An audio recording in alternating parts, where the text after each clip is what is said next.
What's up everyone, how are you all? Today we are back with another blazing Naruto story.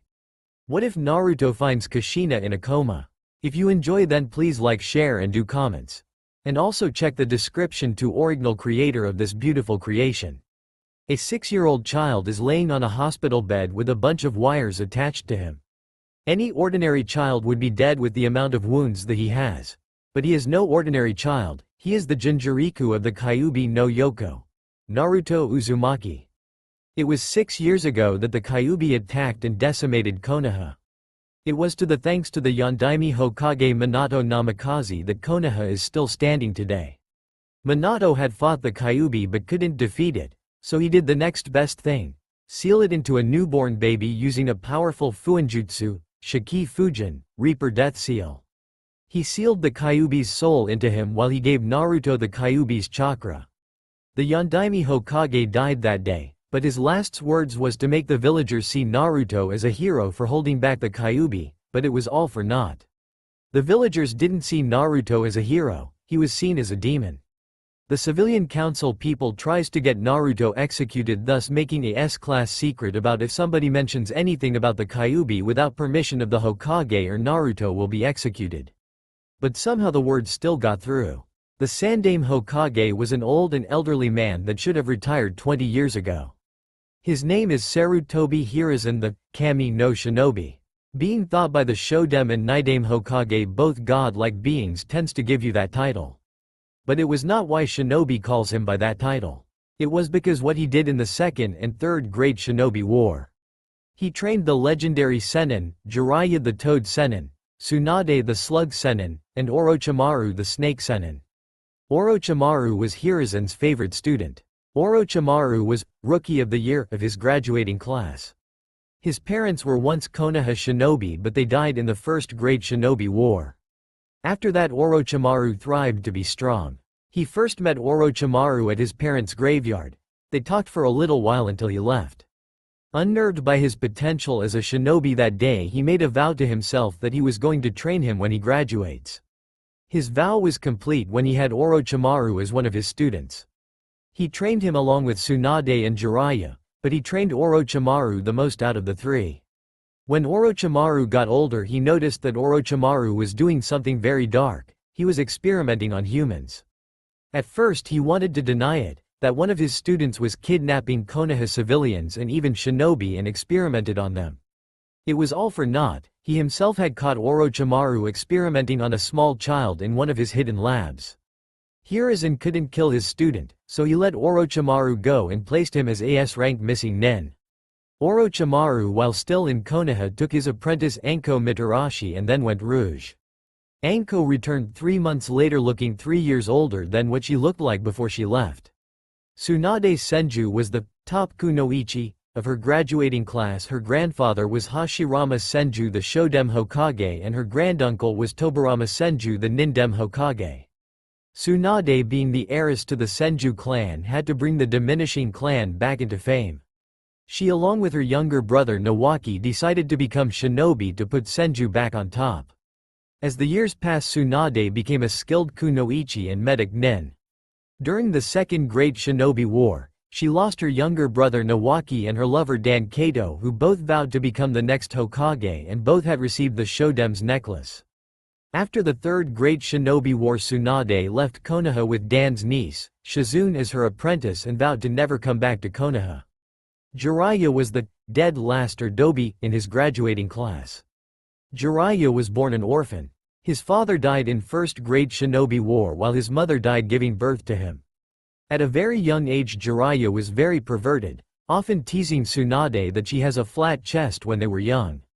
As he gotten older, the more perverseness he shows. When woman calls him a pervert he will just deny it and calls himself a super pervert. Even though he is immature and acts childish, he knows when to get serious. He signed the Toad contract and became a Toad summoner. At the end of the Second Great Shinobi War, Jiraiya decided to stay and aimed to train 3 war orphans: Konan, Nagato, and Yahiko. After he thinks that they could defend themselves, he leaves them to go back to Konoha. When Jiraiya returns to Konoha, he takes Minato Namikaze as his apprentice and trains him. He then left Konoha to travel around the elemental nations writing a book titled, The Tale of the Utterly Gutsy Shinobi. After seeing the book was not a bestseller, Jiraiya turned to his perverted side and created the book titled, Icha Icha Paradise, which turned out to be a bestseller. Also, while he does his travels, he manages to put together a spy network. As the years go by, Jiraiya goes in to check on his apprentice and return with some news he get from his spy network, and then leaves to do more of his research, which means peeking on women in hot springs. When his apprentice and his wife was pregnant, they decided that they was going to name their child after the main character out of his book, The Tale of the Utterly Gutsy Shinobi, Naruto, and making him Naruto's godfather. Now we got that done with, let's return with what we were doing. The Sandaime Hokage stood in front of Naruto's hospital bed as he stared at Naruto with sadness. Sorry Naruto. It seems like I failed you again. Can you give this old fool another chance? Hiruzen said. Although Naruto was unconscious at the time, you can see Naruto's head go up and down like it was nodding. He was about to say something else, but an Anbu guard showed up. Hokage-sama, the council has called a meeting, the Anbu guard said. Thank you Inu. Make sure nobody harms Naruto-kun, Hiruzen said. Anbu guard known as Inu nodded his head. Will do Hokage-sama, Inu said as he activates the invisibility cloak and walked out of the room to guard the entrance to the room. It all seems peaceful in the room, but you can't say that in the little boy's head. Naruto's mindscape. Ayane, also known as the Kyuubi no Yoko, was growling. Why was she growling? It's three simple reasons. 1. She was controlled. Again. 2. She was sealed into an Uzumaki body for the third time. Seriously, what the hell? 3. Her jailer was being attacked for the 20th time in his life. Seriously, this village is a child beater's heaven. They is the demon, not me. Ayane had to put a stop to it one way or another. She was just thinking that she could try and take over the young boy's body and show them not to attack her jailer again or face the consequences. She was about to start her plan when she remembered something that the Yonbi no Saru, Son Goku, give her. The blood of his ancient race before the Rikudo Sennin discovered chakra, the Saiyan race. His blood and a rival named Vegeta, along with scrolls to show how to use Ki, the Great Ape transformation, and the Super Saiyan transformation. Ayane pulled out a large vial out of red-looking substance called blood. The blood of the two strongest warriors of Earth mixed together in one vial. My jailer will be the strongest shinobi in the world. Watch out Madara, your time as the most powerful person on this planet is numbered. Ayane thought as she laughed maniacally. Her laughter stopped abruptly as she realized something. How am I going to get the brat to drink it? I can't just drag him here and tell him to drink it, Ayane thought. She then thought of something. It was underhanded, but it would work. After she reviewed her plan, she decided that she would put her plan into action now. Another part of Naruto's mindscape. As Naruto opens his eyes, he found himself in a sewer. Naruto clenches his fists tightly. Those bastards have the nerve to dump me into a sewerage system, Naruto yelled out loud. As Naruto is wandering around searching for an escape route, he hears a voice call out to him. Walk towards my voice, Naruto, a soft-spoken voice said. Like a moth to a flame, Naruto followed the voice till he reached a large room with a huge cage with golden bars and a small sheet of paper with the word seal in kanji. Inside the cage was a young woman. This woman has long orangish red hair with light blue eyes. 1. She has an amazing figure with E-cup S and a perfectly round ass. She has fox-like ears on top of her head, and 9 orangish red with white tips fox-like tails behind her. If you look at her, it makes you feel like you is staring at a goddess, but if you look at her eyes you'll see nothing but anger and rage. Who are you and where am I? Naruto asked. You are in your mindscape, and my name is Ayane, but you know me by my other name, Ayane said. What is your other name? Naruto asked. Ayane signed, bracing herself for what is to come. Kyuubi no Yoko, she said, depressed. At first there was silence. Ayane took it the wrong way, was about to talk to him but was interrupted by laughter. Thinking that he was laughing at her, she used Ki to stop his laughing. What are you laughing for? Ayane asked. Naruto stopped laughing and began to sweat. He felt Ki before but not like this. He stood there frozen and couldn't say anything. Ayane noticed that Naruto was frozen stiff because of the Ki she was letting out and mentally winced. She stopped using it and apologized. Sorry about that. Now can you tell me why you was laughing? Now I know why the villagers hate me and try to kill me. They don't see me as a human being, Naruto said as tears threatened to fall down. They see me as a demon, he said, trying to hold back his tears. He didn't want Ayane to see him cry. Ayane looked at Naruto sadly. She knew that he was telling the truth. Listen Naruto, don't let that get you down, use it to make you stronger, Ayane said. Naruto looked at Ayane and smiled. Thanks Ayane-chan. Will you teach me how to be strong? Naruto asked. Ayane smiled. I'm going to do more than that, she said.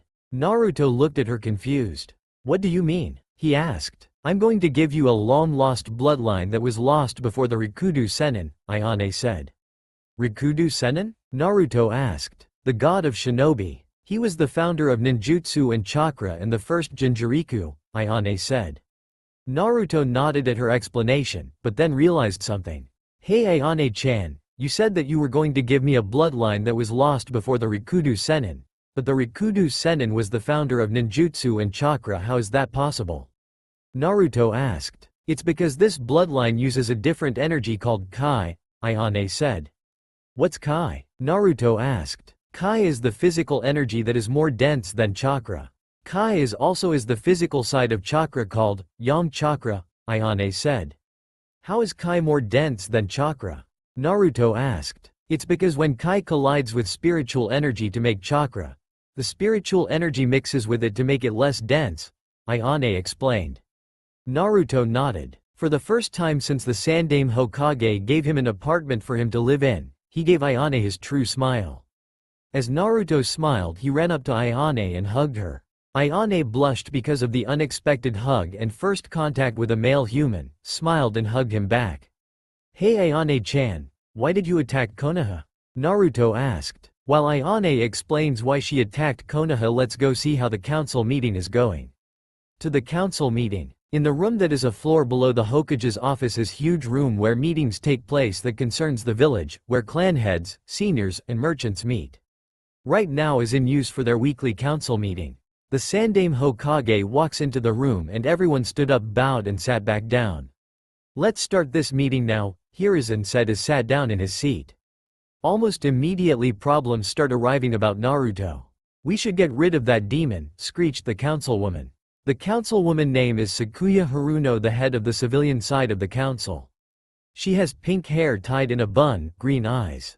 There is nothing else that sticks out on her, otherwise her small 8-cup S that's passes, lumps, on her chest. All people on the civilian side nodded, giving their own ideas of getting rid of the demon. Hiruzen watches the civilian side of the council cause a ruckus about Naruto.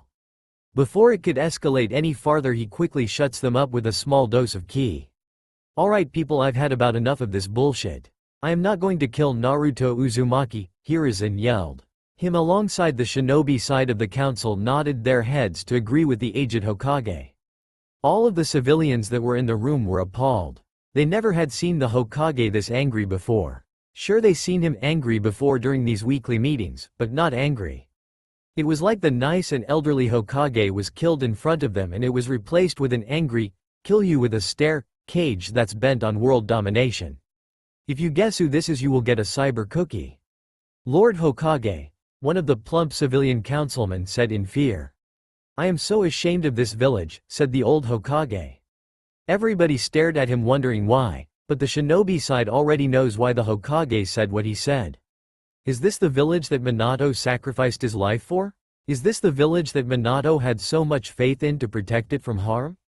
Is this the village that Minato had willing sacrificed his own family to make sure that this village stayed on the map? Hiruzen said. The shinobi side widens their eyes in surprise. He is actually going to reveal Naruto's parentage to the council? Sume Inuzuka thought in surprise. While on the civilian side of the council was confused. The Yondaime Hokage wasn't married, so how did he have a family? Last time we checked, the Yondaime Hokage wasn't married, so how can he have a family? Sakuya Haruno said. Well, Minato married his wife in secrecy so no one would target her, Hiruzen said. Who is this secret wife of his?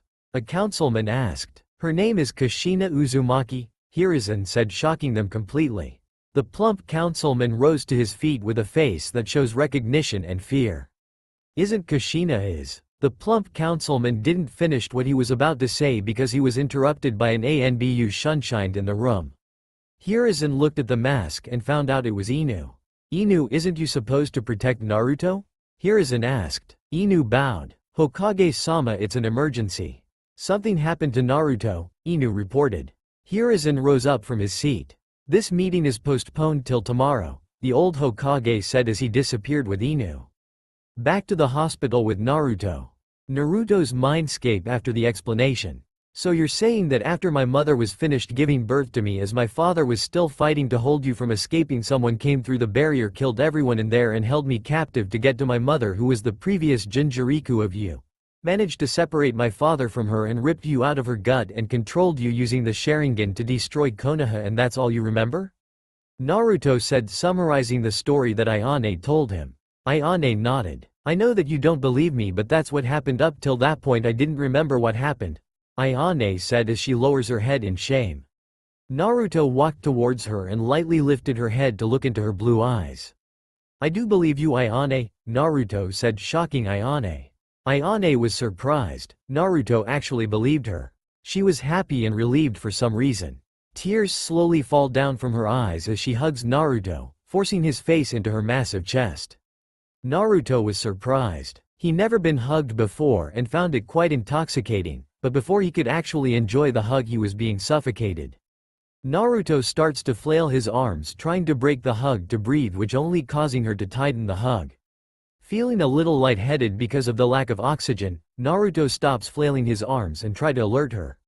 Ayane, I can't breathe, you're smothering me, Naruto said. Ayane quickly realized that she is smothering Naruto in between her chest. She pulls him back, allowing Naruto to get some oxygen in him. Ayane chuckles while she rubs the back of her head in embarrassment. Sorry Naruto-kun, Ayane apologized. Naruto nodded. Naruto stepped back and looked at her. Now that I think about, how are you going to give me this bloodline, Ayane-chan? Naruto asked. Ayane pulled out a vial of red-looking liquid. Naruto looked at the vial curiously. What is that, Ayane-chan?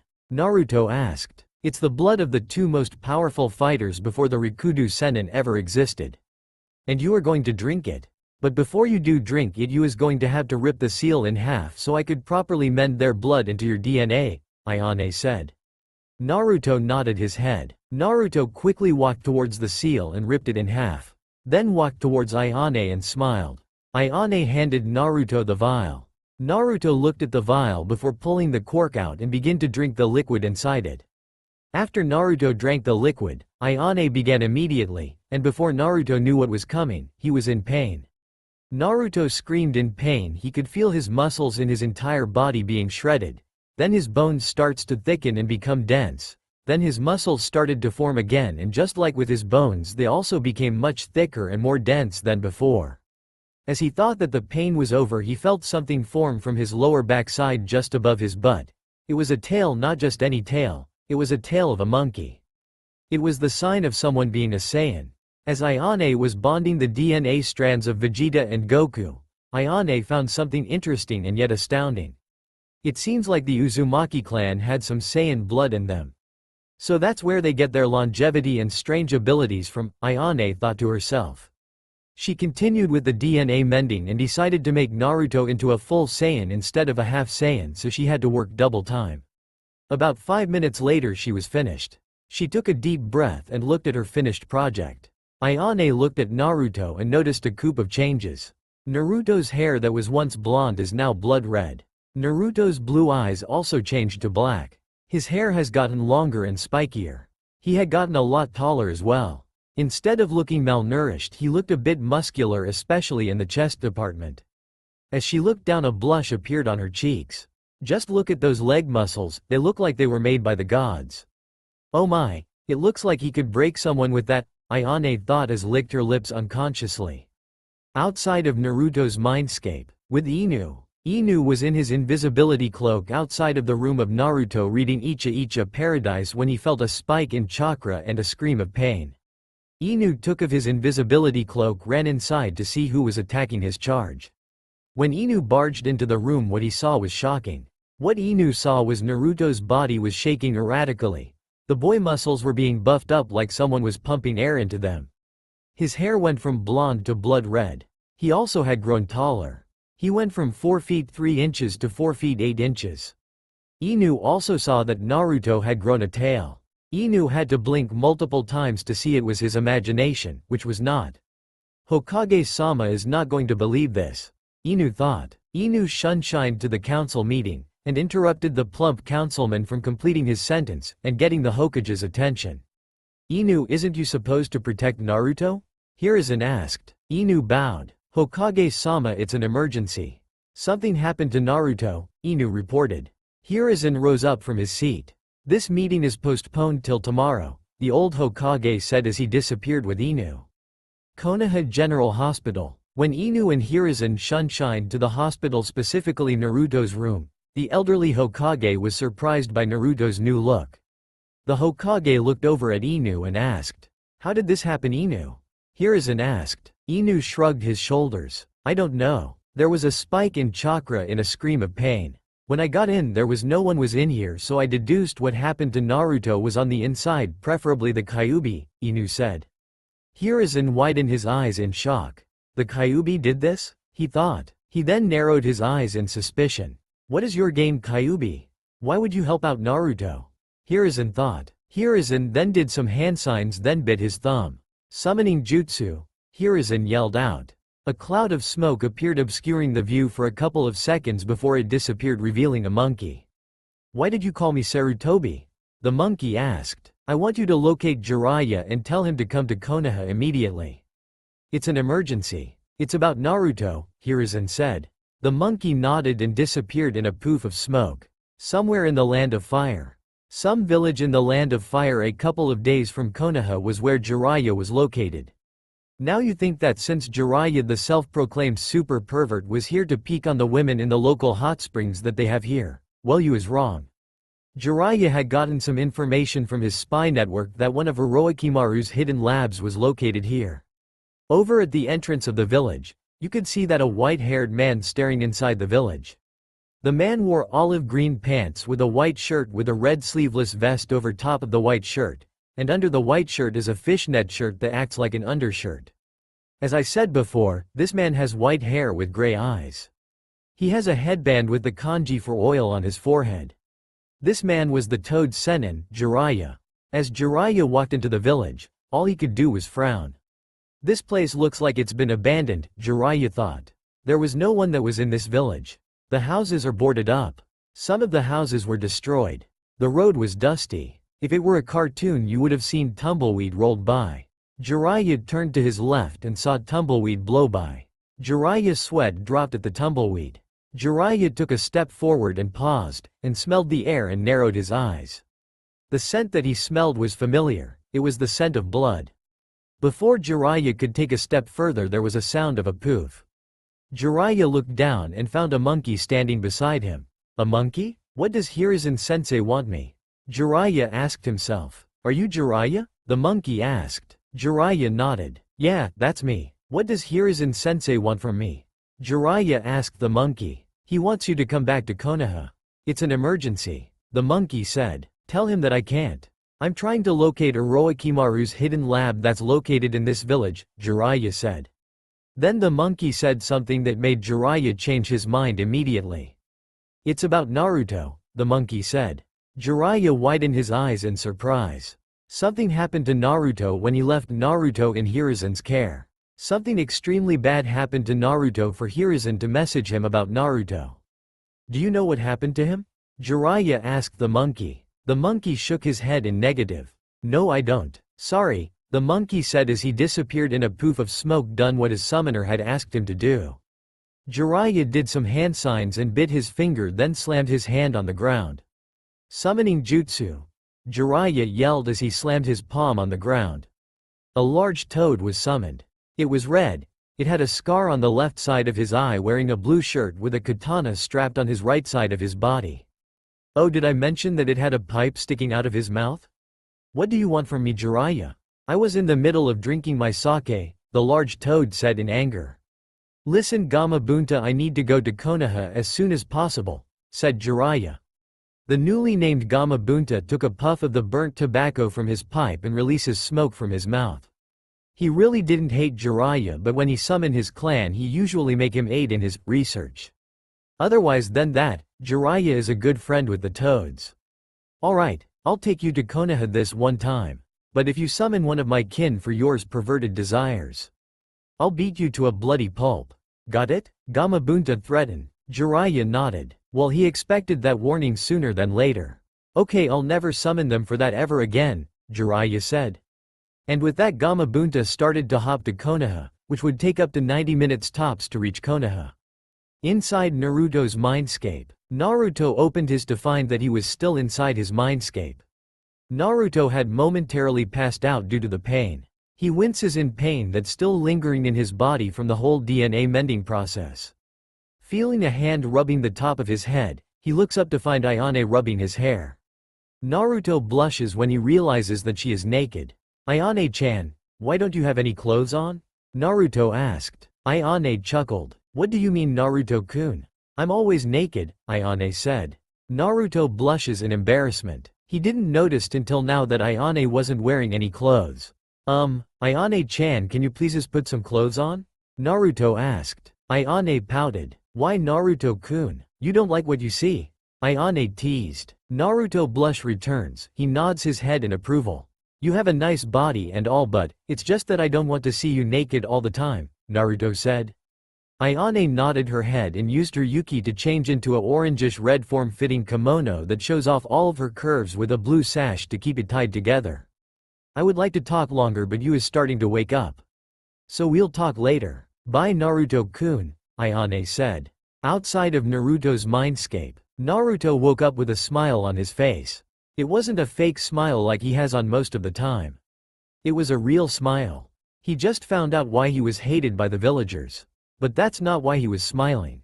He was smiling because he had made a new friend. He didn't care that his first friend was Kyuubi herself, he was just happy that he had a friend. But before he could go deeper in thought, the door opening revealing his grandfather figure Hiruzen Sarutobi interrupted him. Hey Gigi, Naruto said smiling. The old man smiled back at Naruto. Hey Naruto-kun, how are you feeling? Hiruzen asked. I'm feeling fine Gigi, Naruto said. Hiruzen smiled. It seems like the Kyuubi didn't try and take over Naruto.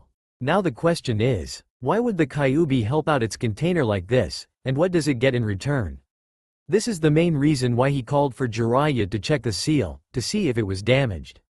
Naruto sits up from the hospital bed. Naruto is still feeling pain in his muscles but not like it was in his mindscape. After a while from sitting up, Naruto decided that he will try and stand up, but a hand stops him. I'm sorry Naruto-kun, but I'm going to need you to stay in the bed for a while, Hiruzen said. Naruto pouted. But why Gigi? Naruto asked. Hiruzen knows that he has to tell him why, but he doesn't know what to say to him without upsetting him. Hiruzen does know that he will have to tell him about the Kyuubi being sealed inside him. I have no choice but to tell him about the Kyuubi being sealed inside him, Hiruzen thought with a sigh. Listen Naruto-kun, there's something I want to tell you, Hiruzen said. What is it Gigi? Naruto asked. Hiruzen sighed. He doesn't know how Naruto will react to what he has to say. Well, it's now or never. I'm going to have to tell about Kyuubi. Hiruzen thought. 6 years ago on October 10th, the Kyuubi attacked Konoha. It was a surprise attack. Before Hiruzen could continue, Naruto interrupted him. Actually Gigi, the Kyuubi was under a genjutsu, Naruto said. Hiruzen looked at Naruto in uncertainty. How you know that Naruto? Hiruzen asked. It's simple. Kyuubi told me about it, Naruto said. Hiruzen widened his eyes in surprise. The Kyuubi was under a genjutsu. That was why the Kyuubi appeared suddenly.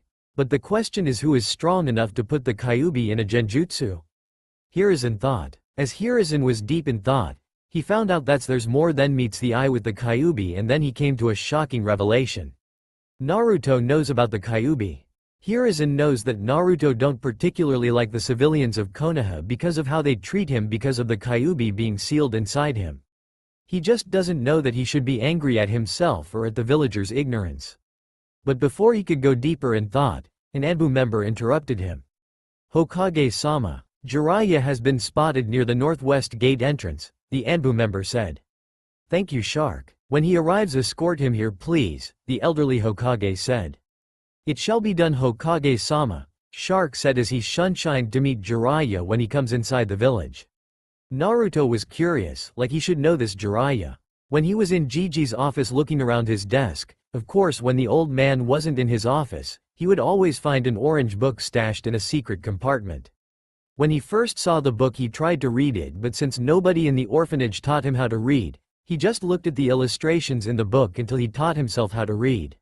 When Gigi taught him to read, the first book he read was Icha Icha Paradise, which took some begging to the old man to finally give him a book after telling Naruto about the bees and the knees talk. Feeling like he should know this person, Naruto asked the elderly Hokage a question. "Hey Gigi, who is this Jiraiya person?" Naruto asked. Hiruzen chuckled. "Well, Naruto-kun, Jiraiya is the author of those books that you like," Hiruzen said. Inu widened his eyes in surprise. "Naruto is a fan of Icha Icha?" Inu thought. Inu smiled, but it unnoticeable because of the mask. Naruto was shocked. This Jiraiya was the author of his favorite book series. Naruto's eyes turned into stars. Faster than Hiruzen could see, Naruto got in front of Hiruzen's face. "Kami-sama, what have I created?" Hiruzen thought as Naruto was in his face with stars in his eyes. "Where is he? Where is he?" Naruto asked. Hiruzen chuckled. "He should be here in a few minutes, Naruto," Hiruzen said. "Now that we have that settled, let's check out where is our perverted Sannin is at." With Jiraiya. Jiraiya and Gamabunta are hopping towards Konoha when Jiraiya suddenly sneezes, causing him to nearly fall off Gamabunta. This has to the author's fault. "I'm too awesome to fall off of Gamabunta like this," Jiraiya had thought. "Don't blame me that you nearly fell off of Gamabunta," the author replied. Jiraiya raised an eyebrow and looked around thinking that someone was talking to him. Before he could go any further into that thought, he saw the walls of Konoha ahead him. Gamabunta released a puff of smoke from his lips. "Well, we're here. And don't forget about our deal, Jiraiya," Gamabunta said before returning to his world. As Jiraiya walked towards the gate, an Anbu member appeared in front of the gate. "Jiraiya-sama, Hokage asked for me to escort you to where he is," the Anbu member said. Jiraiya nods. "Then lead the way, Shark," Jiraiya said. Shark nodded and begins to lead Jiraiya to the hospital. "He's leading me to the hospital. What could possibly happen to Naruto that he is in the hospital?" Jiraiya thought to himself. Shark lead Jiraiya to the hospital. They went inside and climbed the stairs, the third floor, into room number 385. When Jiraiya opened the door, he found his sensei and Inu in the room with some red-haired kid clinging on his sensei. "Hey Hiruzen sensei, why did you call me here? I had gotten a lead about a secret base belonging to Orochimaru." "And who is this red-haired brat?" Jiraiya questioned. Naruto, feeling offended of being called a brat, pouted. Hiruzen, seeing Naruto pout, chuckled. "Gigi, that old man called me a brat. Can I teach him a lesson?" Naruto asked. Hiruzen, knowing Naruto's notorious pranks, quickly looked at Jiraiya with pity. "I feel almost sorry for you, Jiraiya." Hiruzen thought. "I don't know Naruto-kun. He is someone important in your life," Hiruzen said. Jiraiya was shocked. This red-haired boy was Naruto? Last time he saw him was a couple of weeks ago, and he was short, had no muscles at all, malnutrition due to rarely eating healthy meals, and the most important of all, he looked like his father with blonde hair and blue eyes. Now Naruto looked nothing like that. In fact, his new look made him look like Kushina more than ever. Kami bless her soul when she wakes from her coma. Jiraiya thought to himself. Somewhere in Uzushiogakure, in a land that Uzushiogakure was destroyed, was buildings in ruins. Some were completely destroyed while most were still standing, just barely though. If you took a look around the destroyed village, you'll see nothing but destruction. But if you took a closer look, you will see some buildings that look they were just built a couple of years ago. It seems like Uzu is being rebuilt. But right now we are not here to discover that Uzu is being restored. In one of the buildings that were built was a hospital. In that hospital there is total of 4 people in one of the hospital rooms. 3 people were standing on top of the one that is lying on the bed. The first one is 6 years of age. It's a girl. She has long red hair that stops at her mid-back, and purple eyes. Her face is round just like how her mother's used to be when she was a kid. She stands about 4 feet 7 inches. She's wearing a white t-shirt with a red Uzumaki swirl on the middle of the shirt with black cargo shorts. Her name is Narumi Uzumaki. She is Naruto's twin sister.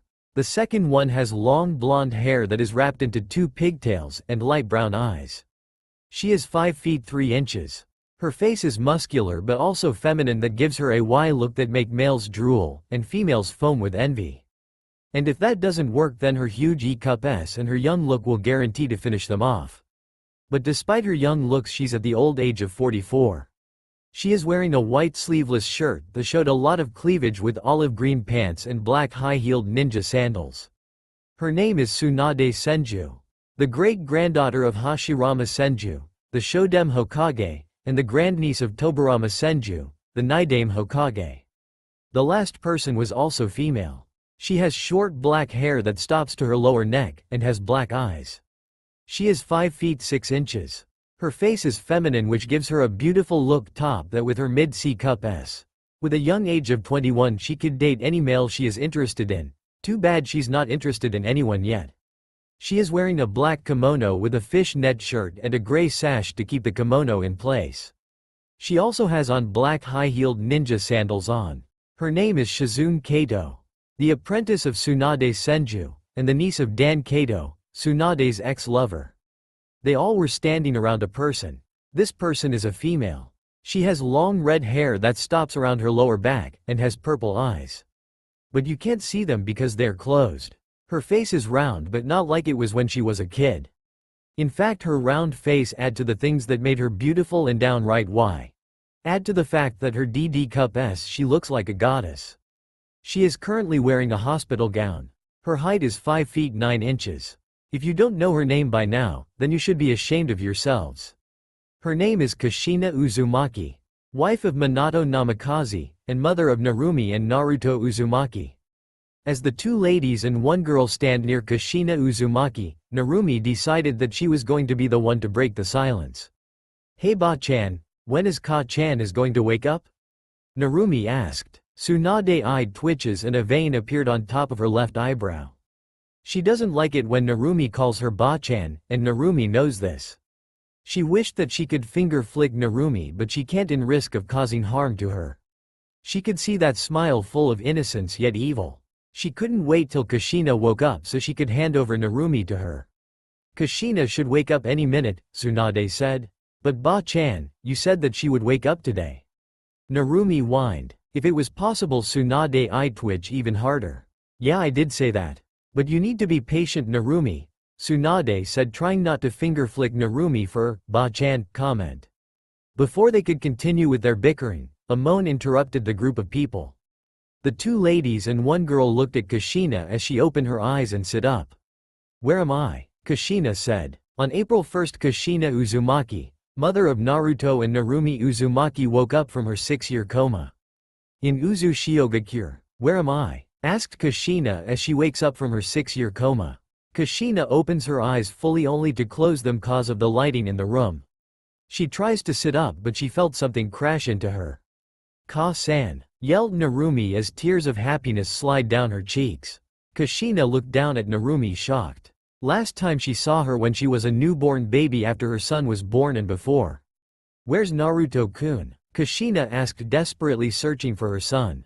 Tsunade stopped her before Kushina could do any more damage to her body. "Naruto's back in the Leaf Village.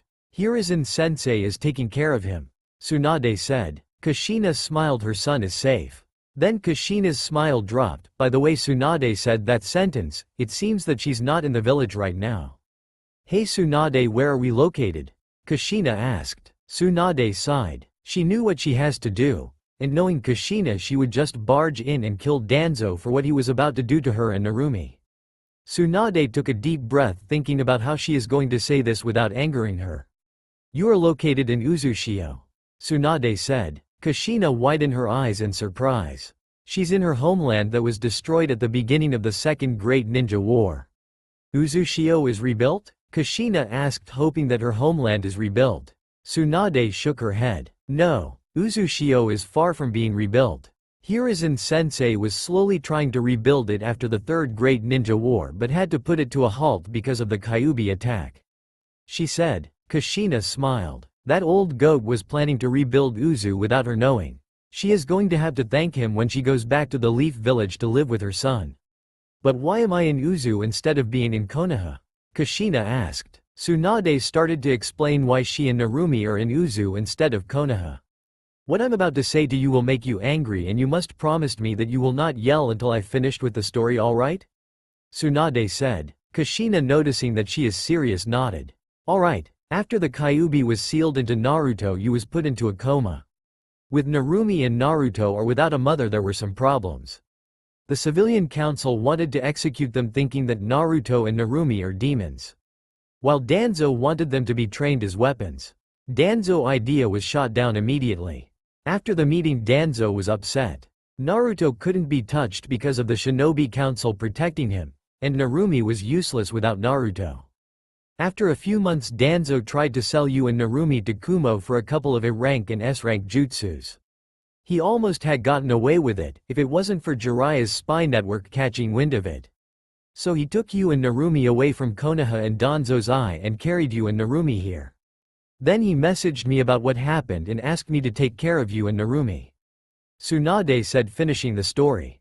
Most of you are happy that there was no flashback. I made it like that because I wanted to tell you a short story of what happened in this chapter and decided to use the flashback moment later in the story. To say that Kushina wasn't furious was saying that Madara Uchiha was the Shoden Hokage. She was so angry that her hair started to rise and turn gold for a brief second before returning to its red color. Did Kushina's hair turn yellow? Tsunade thought to herself. When I get my hands on Danzo he's going to wish that I had never woken up, Kushina said angrily. Well, first you need to retrain your body because you've been asleep for 6 years. Until then you won't be able to do that, Tsunade said. Kushina nodded. She wants to get started right now so she could see how her son is doing in Konoha. So how long will retraining my body is going to be? Kushina asked. Tsunade thought about it for a while before answering. To get back to the way you were before is going to take a year or two. But it will take you about 2 to 3 months to get your body in traveling condition, Tsunade said. Kushina nodded. She already knows the answer to her question, but she needed to hear it from Tsunade herself. After a few seconds of silence, Kushina's stomach decided to finally get noticed by growling. Kushina blushed, feeling embarrassed that she was hungry and didn't eat for 6 years. She rubbed her hand behind her head and chuckled sheepishly. Tsunade sighed. Kushina wasn't the only one that was hungry. Alright, let's get you something to eat and I'll notify sensei that you had awakened from your coma. Tsunade said. Kushina nodded. To Naruto, Jiraiya, and Hiruzen. Naruto lay on the hospital bed as Jiraiya checked the seal. After a few minutes Jiraiya finished and sighed. The seal is a little loose, but it still holds. Jiraiya said. Hiruzen nodded. Well Naruto-kun, it seems like you can leave now. Hiruzen said. Naruto smiled and nodded. See ya later Gigi. Naruto said as he runs out of the room. As soon as Naruto runs out of the room Jiraiya frowns. What's wrong Jiraiya? Hiruzen asked. There's something wrong with the seal and I can't seem to put my hand on it. Jiraiya said. What do you mean Jiraiya? Hiruzen asked concerned. When I first saw the seal that Minato made it was amazing and secure. But when I see it now it's like it was in a rush and half-assed. Jiraiya said. Hiruzen knew he wasn't a Fuinjutsu master but when he saw the seal it looked like the same seal he saw when he sealed the Kyuubi into Naruto. I don't know what you mean Jiraiya. Hiruzen said. Jiraiya sighed. Just forget about it. Jiraiya said. So how's Kushina? Hiruzen asked. Tsunade said that she should wake you any day now. Jiraiya said. Hiruzen nodded. That's good. Tomorrow I will tell him about his mother and his little sister. Hiruzen said. Jiraiya nodded. What about his father? Jiraiya asked. I'll leave that to you. Hiruzen said. Jiraiya nodded. Also in about 2 weeks I'll be taking Naruto to train him and hopefully see his mother and sister. Jiraiya said. Why do you want to train Naruto so early? Hiruzen asked. From one of my contacts from my spy network says that there's a group of mercenaries that's out there that's full of S-class missing nin calling themselves Akatsuki. Jiraiya said. Do you know what they're after? Hiruzen asked. My contact don't know what they're after, but it has to do something about the 9 Biju. Jiraiya said. The 9 Biju? I know that can't be good. Hiruzen said. Jiraiya nodded. That's why I'm taking Naruto and we'll be gone for about 7 to 8 years. Jiraiya said. Hiruzen nodded. You're making Naruto your apprentice? Hiruzen asked. Jiraiya nodded. Yeah, I'm planning on it, Jiraiya said. Hiruzen nodded. Well, I'm going back to my office. I need to find the way to destroy paperwork so it won't take me down like the Sandame Raikage. Kami bless his soul, Hiruzen said. Jiraiya chuckled in his head. He knows a way to defeat paperwork, Kage Bunshin. Hell, he told his secret to his student Minato for the right price. Well, I'm off to see what Orochimaru have in this lab I was going to check out before this happened. Jiraiya said. Hiruzen nodded and watched his student disappear in a shunshin before he did himself. To Naruto. Naruto made it to his apartment entrance only to frown. It seems like it was broken in for the 10th time this year. This is the 10th time that they broke into my apartment. It's not like I have anything important in here, it just angers me that they do this to me. Naruto thought. Cheer up Naruto-kun, cause starting tomorrow I will train you on how to use Kai. Ayane said. Ayane-chan? Naruto said. Ah, Naruto-kun forgotten about me already. Ayane said. I didn't forget about you. I was just surprised that you could talk to me. Naruto said. Well, Naruto-kun, since you ripped the seal in half, I am able to talk to you in your head. Ayane said. Naruto walked in his apartment and closed the door behind him. He then walked towards his bedroom and went towards the bed. Once he reached the bed he flopped on it and immediately closes his eyes and fell asleep. Who knew that having your DNA rearranged would make you tired? The next day, it was about 10 a.m. when Naruto woke up. He got up from his bed and stretched. After Naruto finished his morning essentials, he went to his kitchen to look for something to eat. After finding some of his instant ramen cups, he filled some water for the ramen. After waiting several minutes for the water to boil, he poured the hot water in the ramen cups. After waiting another few minutes for the ramen to cook, he finally dug in. After eating his fourth ramen cup, there was a knock on the door. Naruto walked over to the door and cracked it open a little so he could peek to see who is at the door. His paranoia coming out due to what happened 2 nights ago. To his surprise, he saw one of his Anbu protectors, Neiko, in front of the door. Neiko, Ne-chan, what are you doing here? Naruto asked. Neiko is shocked to see Naruto's change. She heard of Naruto's change from Inu, but it's still surprising to see it with your own eyes. I came here to escort you to Hokage-sama, Neiko said. Naruto nodded. Neiko then grabbed Naruto's shoulder and shunshined to the Hokage's office. The Hokage's office. Sarutobi was preparing to reveal Naruto parentage, something that he should have done a long time ago when Neiko appeared in his office with Naruto. Thank you, Neiko. Can you give us some privacy? Sarutobi asked. Neiko nodded and disappeared along with the rest of the Anbu that was in there. So Gigi, what do you want from me? Naruto asked. Naruto-kun, what I'm about to tell you might make you hate me, but I had to hide it from you. Hiruzen said. Naruto tilted his head in confusion. What is so important that might make me hate him? Naruto asked himself. Ayane shrugged her shoulders at the question, but she has an idea of what it would be and prepared herself to comfort Naruto if it was what she thought it was. Hiruzen sighed. He knows that what he is about to tell Naruto might change their relationship. Naruto, you know that the Kyuubi was controlled to attack Konoha, but what you don't know is the Kyuubi was sealed into 2 other people before you. Hiruzen said, pausing so that if Naruto have any questions he would answer them. Naruto already knows this from the story from Ayane, so he doesn't have any questions to ask. Seeing Naruto's face, Hiruzen continued with his story. The first person is Mito Uzumaki, the wife of the Shodem Hokage. She sealed it within herself when Madara Uchiha used the Kyuubi to attack Hashirama Senju in the Valley of the End. When she gotten too old and was about to die, we had a young Uzumaki from Uzu to be escorted to Konoha to transfer the Kyuubi from Mito to her. Her name is Kushina Uzumaki, your mother. Hiruzen said, pausing so that Naruto can take it all in. Again, Naruto wasn't surprised because he heard this story from Ayane. When Hiruzen saw how Naruto's face remains unchanged, he was surprised. He probably heard all of this from the Kyuubi. How much does he know? I'll ask him after I finish telling him the rest of the story. Hiruzen thought. Resuming to where Kushina is pregnant, he starts the story again.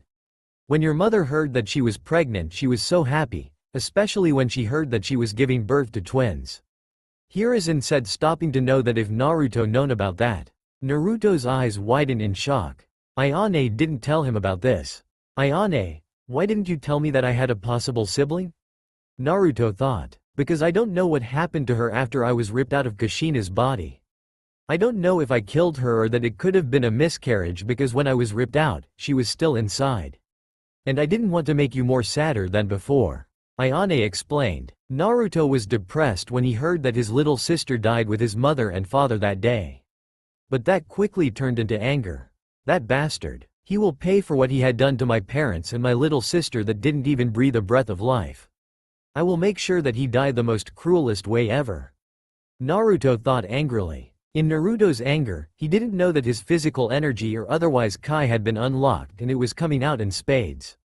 Hiruzen was surprised when an unfamiliar power started coming out of Naruto. The power was all over the place. Papers were blown off the desk. Hiruzen mentally smiled at that. Windows shattered. Things that are not attached to anything is blown out of the window. Chairs are being blown away, some of them broke apart. In Naruto's head, Ayane was trying to calm Naruto down. Having no success after 5 minutes, Ayane finally loses her patience and yell at him. Naruto, calm down. Ayane yelled at Naruto. It seems like that made Naruto calm down enough that his energy had stopped coming out of his body, but it was already too late. The damage to the office was done. Naruto blushed in embarrassment and chuckled. Ops. My bad, Gigi, sorry about your office. Naruto said while rubbing the back of his head in embarrassment. Hiruzen chuckled a little as well. Don't worry about it, Naruto-kun. My office needed a makeover anyway. What was that power that you used to destroy my office? Hiruzen asked in curiosity. Naruto didn't want to tell him about Kai yet. He wanted to distract him from telling him about it yet. I'll tell you about it after you finish with the story, Gigi. Naruto said, hoping that he will forget about asking him that question again. Alright then, Hiruzen said, continuing from where he left off. Kushina was just about give birth to you. But before she could do that, she had to move away from the village because she was the Jinchuriki of the Kyuubi.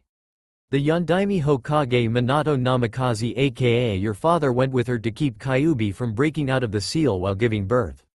Somehow after giving birth to you, the Kyuubi broke free of the seal. You know what happened more than I know about that. Hiruzen said, taking a puff of smoke from his pipe that he somehow saved from being blown away with the rest of the loose items. Continuing the story from after the Kyuubi attack. After the Kyuubi had been sealed inside you, your father died from the after effects from the jutsu that he used. We expected the worst from your mother because when Jinchuriki has their biju removed from them, they die. We were surprised that we found Kushina and your little sister Narumi was found alive. Hiruzen said, surprising both Naruto and Ayane. Did you know about this, Ayane? Naruto asked Ayane. No, I didn't. I'm just as surprised as you on this, Naruto-kun, Ayane said.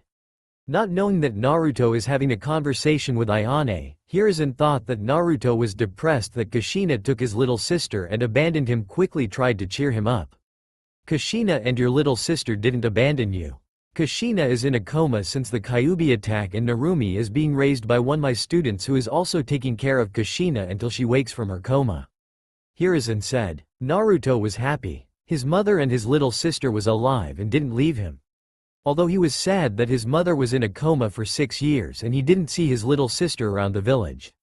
Don't worry, Naruto-kun. You will get to see them one day. Ayane said, trying to cheer Naruto up.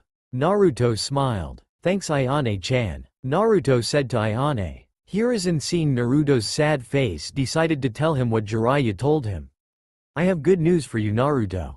In 2 weeks, Jiraiya is going to be training you to be a shinobi outside the village. And while you're outside the village, Jiraiya will take you to see your mother and your little sister Narumi before he trains you.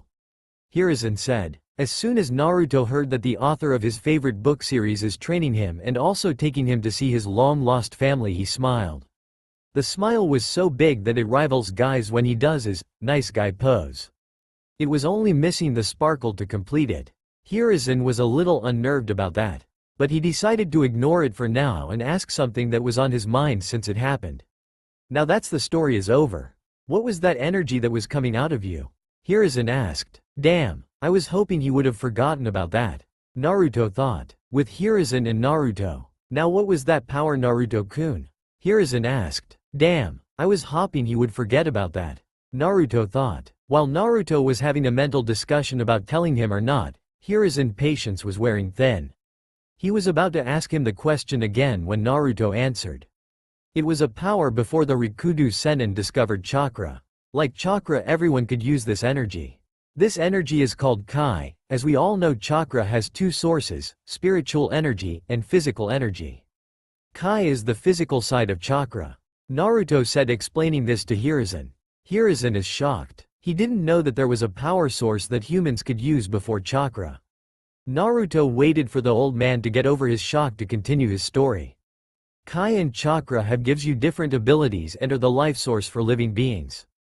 Be either human or animal, and if you don't have either you will die. Naruto explained. Now I don't know everything about what Kai does, but I do know this. Kai is stronger than chakra. Naruto said. Hiruzen was a little skeptical about that Kai is stronger than chakra, and Naruto could see that he doesn't believe that Kai is stronger than chakra. You may not believe me, but as I said before, I don't know everything about what Kai does. Kai has many abilities that I don't know of yet, but I know Kai is stronger than chakra. Naruto said. Hiruzen nodded, knowing that once we know everything about what Kai does, it could be stronger than chakra. Hiruzen then remembers something about what Naruto said earlier about Kai. You said that everyone could use it. What did you mean by that? Hiruzen asked. What I meant by that is everyone that was born before the Rikudo Sennin had the possibility to use Kai. Naruto said. Possibility? Hiruzen asked. Not everyone knew that they possess Kai, and the ones that knew they did either kept it to themselves or used that energy to either wreak havoc or defend their families. Naruto said. Hiruzen nodded at the explanation. He had a couple of questions that he wanted to ask Naruto. I have a couple of questions for you. Do you mind answering them? Hiruzen asked. Naruto nodded. Sure, go ahead, Gigi. Naruto said. Alright, question 1. Can Kai be used by anyone of today's era? Hiruzen asked. I don't know, let me ask Ayane-chan for a quick second. Naruto said. Ayane-chan? Hiruzen said quizzically. The Kyuubi. Naruto said. Hiruzen was a little shocked that Naruto could have a conversation with the Kyuubi, but quickly squashed it by remembering what Naruto had told him about the Kyuubi in the hospital. Naruto-kun, you should be careful about talking with the Kyuubi. She may have been innocent in the attack, but she is still a demon, and we don't know what she may be after. Hiruzen said. He knew that what he was saying was complete bullshit, but there's no such thing as being too careful. Naruto waved off his warning, knowing that he was just concerned about him. Don't worry about me, Gigi. Naruto said. Hey Ayane-chan, can Kai be used by people of today's era? Naruto asked. Yes, they can, but it will be very difficult to teach them how to manipulate Kai because they're used to using chakra. The people who will most likely be able to manipulate Kai are taijutsu masters, kenjutsu masters, or civilians. Others uses chakra too much to switch from chakra to Kai. Ayane said. Naruto mentally nodded to Ayane to show his appreciation for the information. Ayane said that it could be taught to people, but it will be difficult to use because people are used to using chakra. Only taijutsu masters, kenjutsu masters, and civilians are most likely be able to manipulate Kai because other specialists uses too much chakra to switch from chakra to Kai, Naruto said. Hiruzen nodded. He was rather surprised that people could use Kai in this time of era. Question 2. This energy that you just used has to do with your sudden transformation? Hiruzen asked. Naruto nodded, knowing that he will have to explain about the Saiyajin bloodline that Ayane gave him. It was a bloodline that was created before the Rikudo Sennin was born. In fact, it was the very first bloodline that the humans possessed. Naruto said. Hiruzen was shocked. There was a bloodline that came before the Rikudo Sennin's birth. The bloodline origins came from an alien race called Saiyajins. The Saiyajins are a clan of warriors that goes from planet to planet, eradicating all life on that planet to either sell it to other suitors looking for a planet to settle down on or destroy it. Naruto said. Hiruzen was surprised to find out that the bloodline originated from an alien race and a little put off about the way they lived their lives. It reminded him of how bandits act. In fact, the Saiyajins was the strongest race out of their Milky Way galaxy. That was until they met a space pirate called Frieza, came and soundly defeated their leader. Out of fear of having his men killed, the leader of the Saiyajins pleaded that he spare him and his race, and if he does they will serve him. Naruto said. How do you know this much information about the Saiyajins? Ayane asked. I don't know. The information just jumped into my head. I don't even know what I had just said. Naruto said. I can explain about that. An unknown voice said. Who's there? Show yourself. Naruto said. Humph. How can I show myself when you is not even in your mindscape? The unknown voice said. You could tell that by the way that he speaks that he is bathed in arrogance. Naruto's sweat dropped. Knowing that this unknown person was right, he decided that he would confront him after he finished speaking with the old man. Naruto-kun? Hiruzen called out. Huh? Naruto said as he comes out of his thoughts. I said what happened next? Hiruzen asked. Naruto stuttered. Useless. Just repeat what I say. The unknown voice said as he about what happened next. Frieza accepted his plea and from then they began to become henchmen for Frieza's army. Throughout the years that the Saiyajins served under Frieza's army they had conquered or destroyed planets, eliminated alien species, and even conquered planets that Frieza's main army couldn't even touch. Naruto said, so this Frieza guy had the Saiyajins to conquer different planets including Earth? Hiruzen asked. No, Frieza didn't even know that the planet Earth existed. Naruto said. Then why did the Saiyajins come to Earth for? Hiruzen asked. It was because the Saiyajins had created a rule that if a baby does not have a high power level the baby will be shipped off to a different planet to conquer it when he gets older. Naruto said. How can they be so ruthless? To send a newborn baby to a planet because they are weak? Hiruzen said, shocked and angered. Well, it is because of that the Saiyajins infiltrated Earth and became Earth's greatest saviors. Naruto said. I thought that you said the Saiyajins were space pirates. Why would they defend Earth? Hiruzen asked. It was because Frieza killed most of the Saiyajins. Naruto said. Why would Frieza do that? Hiruzen asked. Because when Frieza heard about the accomplishments about the Saiyajins did from his elite forces, he became afraid that the Saiyajins were planning to betray him, so he did the best thing that came to his mind. Naruto said. And what was that? Hiruzen asked almost fearfully. Frieza destroyed their planet killing almost all of the Saiyajins, Naruto said. Hiruzen was angry at how this monster called Frieza had decided to destroy a whole race of Saiyajins because he was afraid they would become too powerful. Naruto and Ayane were also angry at this Frieza person at how ruthless he was. Even we demons don't do that to our followers. Ayane yelled in anger. Ayane-chan, calm down, your yelling is causing me a headache. Naruto said. Sorry Naruto-kun, Ayane said. Don't worry about it Ayane-chan. Naruto said. Naruto-kun, is you alright? The old Hokage asked. Yeah Gigi. I was just talking to Ayane-chan, Naruto said. Hiruzen sighed. He hated doing this but he needs to. For the sake of Konoha he has to do this. Naruto-kun, I'm sorry to have to do this but I'm going to have to put you in the CCP. Hiruzen said. CCP? Naruto asked. It means Clan Creation Program. The CCP is for a person who awakens a new bloodline never seen before. Hiruzen said. What's so wrong about that? Naruto asked. You will have to marry multiple women to get the clan started. Hiruzen said. Naruto just stood there speechless.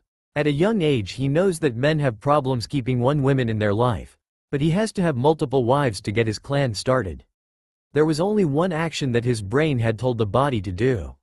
What? Naruto yelled. Hiruzen chuckled at Naruto's expression of being told that he has to have multiple wives to start a clan. Well, you should be honored that you could marry multiple women. It is your duty as the Saiyajin king to repopulate your race. The mysterious person said. Again, who are you? Naruto asked the mysterious voice. The mysterious person grunted in annoyance. When you come inside your mindscape I will tell my name.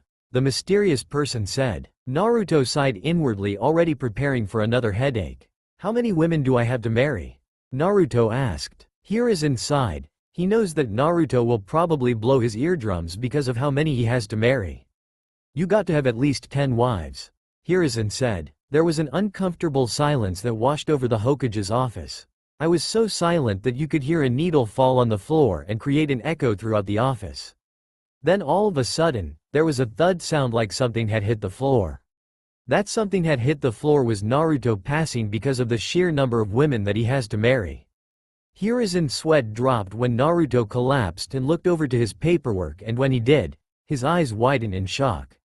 It seems like when during his 10-minute talk with Naruto his paperwork tripled, almost quadrupled in size. Hiruzen cried a fountain of tears in agony because no matter how many times he tried to shorten the stack, it just kept getting bigger and bigger. Minato, I don't know how you managed to defeat paperwork, but I will find out your secret, thought Hiruzen. After a couple of minutes, Naruto decided to wake up. Hey Gigi, I think I had a nightmare, Naruto said. Hiruzen chuckled, already knowing where this is going. Oh, what it's about? Questioned Hiruzen. It was about you putting me on the CCP and I had to marry 10 women, Naruto said. Well Naruto-kun, that was no dream. That was for real, Hiruzen said. What? Naruto yelled. Hiruzen covered his ears in pain and he was sure that the Anbu that was in the room was doing the same. After about a few seconds Hiruzen could really focus on Naruto after the Kyuubi gave him the bloodline. Long and spiky bright red hair, black eyes, bit of a muscular appearance, tall for someone his age, and a bright red tail sticking out of his lower back. Saya, it looks like I have got buy him new clothes, and while I'm at it I might as well buy him some ninja weapons as well, thought Hiruzen. Come on Naruto-kun, let's buy you some new clothes, Hiruzen said. Naruto smiled. Thanks Gigi, Naruto said as he ran up to Hiruzen and hugged him. Hiruzen smiled. You're welcome Naruto-kun, now let's go, Hiruzen said as he held out his hand for Naruto. Naruto placed his hand on Hiruzen's and disappeared in a shunshin. Naruto and Hiruzen appeared in front of a shop that sells clothes and also ninja weapons. The store is called Higarashi's Clothes and Ninja Accessories. The outside of the store is small, but when you go inside the store is huge. It has all kinds of weapons hung up on the walls around the store. Naruto looked at all of the weapons that was hanging on the walls and smiled. Wow Gigi, look at all of the weapons that's on the walls. Can I get one please Gigi? Naruto asked as he activated the dreaded puppy dog eyes jutsu. Hiruzen chuckled and nodded, signifying to Naruto that he will get a weapon of his choosing. I'll let you choose the weapon after we get you some clothes, alright? Hiruzen said. Naruto nodded and smiled. Okay Gigi, Naruto said. Hiruzen and Naruto walked up to the clerk to see a little girl standing there. The girl has brown hair that is tied up into buns, brown eyes and an angular face. She is wearing a light pink Chinese dress with blue shinobi sandals. Hiruzen walked up to her and smiled. Hello young one, can I talk to the owner please? Hiruzen asked. The girl looked up and smiled. Okay Hokage-sama, the little girl said. The little girl looked at Naruto and waved at him. Why does Hokage-sama want with two-san, and who is the boy? Is that a tail? The little girl thought. The girl ran into the door that said, employees only, and closed the door. After a few minutes a man walked out of the door. The man has brown hair and brown eyes. He has a scar on his upper left cheek running down to his jaw. He is about 5 feet 10. He is wearing a white short sleeve shirt with the numbers 00 in front, the back, and on the shoulders in black. The word Higurashi on the back as well. It is located on top of the numbers also in black. He is also wearing dark blue jeans that stop just below his ankles with black high-top sneakers. His name was Dante Higurashi, the owner of the store. Hiruzen raised an eyebrow at Dante's attire. You like it Hiruzen? Dante asked. Where did you get those clothes that you're wearing? Hiruzen asked. I got it from the store a couple of blocks from here. The store sells Western clothes and accessories. Dante said. Well, I have to check it out someday, Hiruzen said. Just then the little girl walked out of the same door that Dante walked out of. Hey two-san, where did you put the sealing scrolls at? The young girl asked. I have them with me Tenten-chan, Dante said. Tenten walked up to her father's side only to look at Naruto again. Now that I'm up close, he looks kind of handsome, Tenten thought. Sorry, where are my manners? This is my daughter Tenten, Dante said. Hi, she said as she waved at them. Hiruzen looked down at Naruto and smiled. Come on Naruto-kun, introduce yourself, Hiruzen said softly so that only Naruto could hear him. Naruto looked up at Hiruzen. You could see the fear that he has about meeting new people in his eyes. Hiruzen winced at seeing those eyes and couldn't stop himself from being angry at the villagers for what they done to Naruto. Damn villagers, I swear if they do anything else to him I might just kill them myself, Hiruzen thought bitterly. Naruto felt a hand on his shoulder and looked up to see Hiruzen smile and nodded towards him. If Gigi believes that they are nice, then maybe I should introduce myself, Naruto thought. Hi, my name is Naruto Uzumaki and I am 6 years old, Naruto said. Dante was surprised when he heard Naruto's name. So this is Kushina's son. He has the same hair color as Kushina, but he looks more like Minato. Dante thought. Hey Naruto? Tenten called. Yes? Naruto answered. Is that really a tail? Tenten asked. Do I really have a tail? Naruto thought to himself. Yes you do, silly. I thought you noticed it when you took a shower. Ayane said. Well, I wasn't paying attention to the tail when I was taking a shower. Naruto said sheepishly. Inside his mindscape, Ayane chuckled and the mysterious person face-palmed. He's just like Kakarot, the mysterious voice thought. Well anyway, let's get back to where we left off. After a brief conversation with Ayane about his tail, Naruto nodded. Yes, it's a real tail. See? Naruto said as he tried to move his tail for the first time. After seeing his tail move, Tenten walked up to him and tried to touch his tail, but it moved at the last second. After seeing the tail move away from her, she pouted. Can I pet your tail? Tenten asked. Without thinking about it, Naruto nodded. Wait, don't, the mysterious voice said, but was cut off by a jolt of pain. Naruto had never felt this kind of pain before. He felt all kinds of pain before, but not like this. It was like all of his strength and energy suddenly left his body, and he was feeling like he could sleep for days. It was this day that Naruto knew the true meaning of pain. 1. The others noticed that when Tenten grabbed Naruto's tail, Naruto acted like he was in pain and all of his strength and energy just left him. So the tail has to be a weakness to his bloodline. When someone grabs his tail, all of his strength vanishes. That's a huge problem that could get in the way. Hiruzen thought. Tenten noticed that Naruto was in pain, so she quickly lets go of his tail. I'm sorry Naruto. I didn't know that hurt. Tenten apologized. Don't worry about it Tenten. Naruto said. What was that? I never felt like that before. Naruto asked himself. That is the feeling when someone grabs your tail. I tried to warn you to not let her touch your tail. The only weakness that a Saiyajin has is hers tail. The mysterious person said. So I had to cut it off? Naruto asked. No you dimwit. You have to train the tail like it's a muscle. The more you train it, the less it hurts and eventually the weakness will disappear. The mysterious person explained. Oh, Naruto said. Naruto-kun, we should get some new clothes like we came here to do. Hiruzen said, interrupting Naruto from his conversation from the mysterious person. Sorry Gigi. Naruto said sheepishly. As they went to the clothing section, there's so many clothes that Naruto wanted to try on. The first outfit was an orange and blue jumpsuit. But Hiruzen, Ayane, and the mysterious person shot that down immediately. For Hiruzen and Ayane, reason was simple. It was not fit for a shinobi. A shinobi must always wear clothing that blends in with the environment.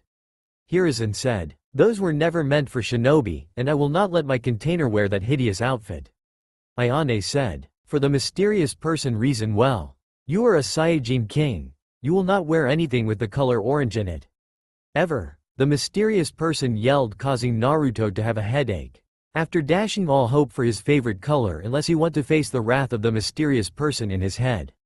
Naruto went for his next outfit, which was a black short-sleeved shirt that stopped at his elbows, red camouflage cargo shorts that stops just below the knees with black steel-toe combat boots, and to finish it a black and red hoodie.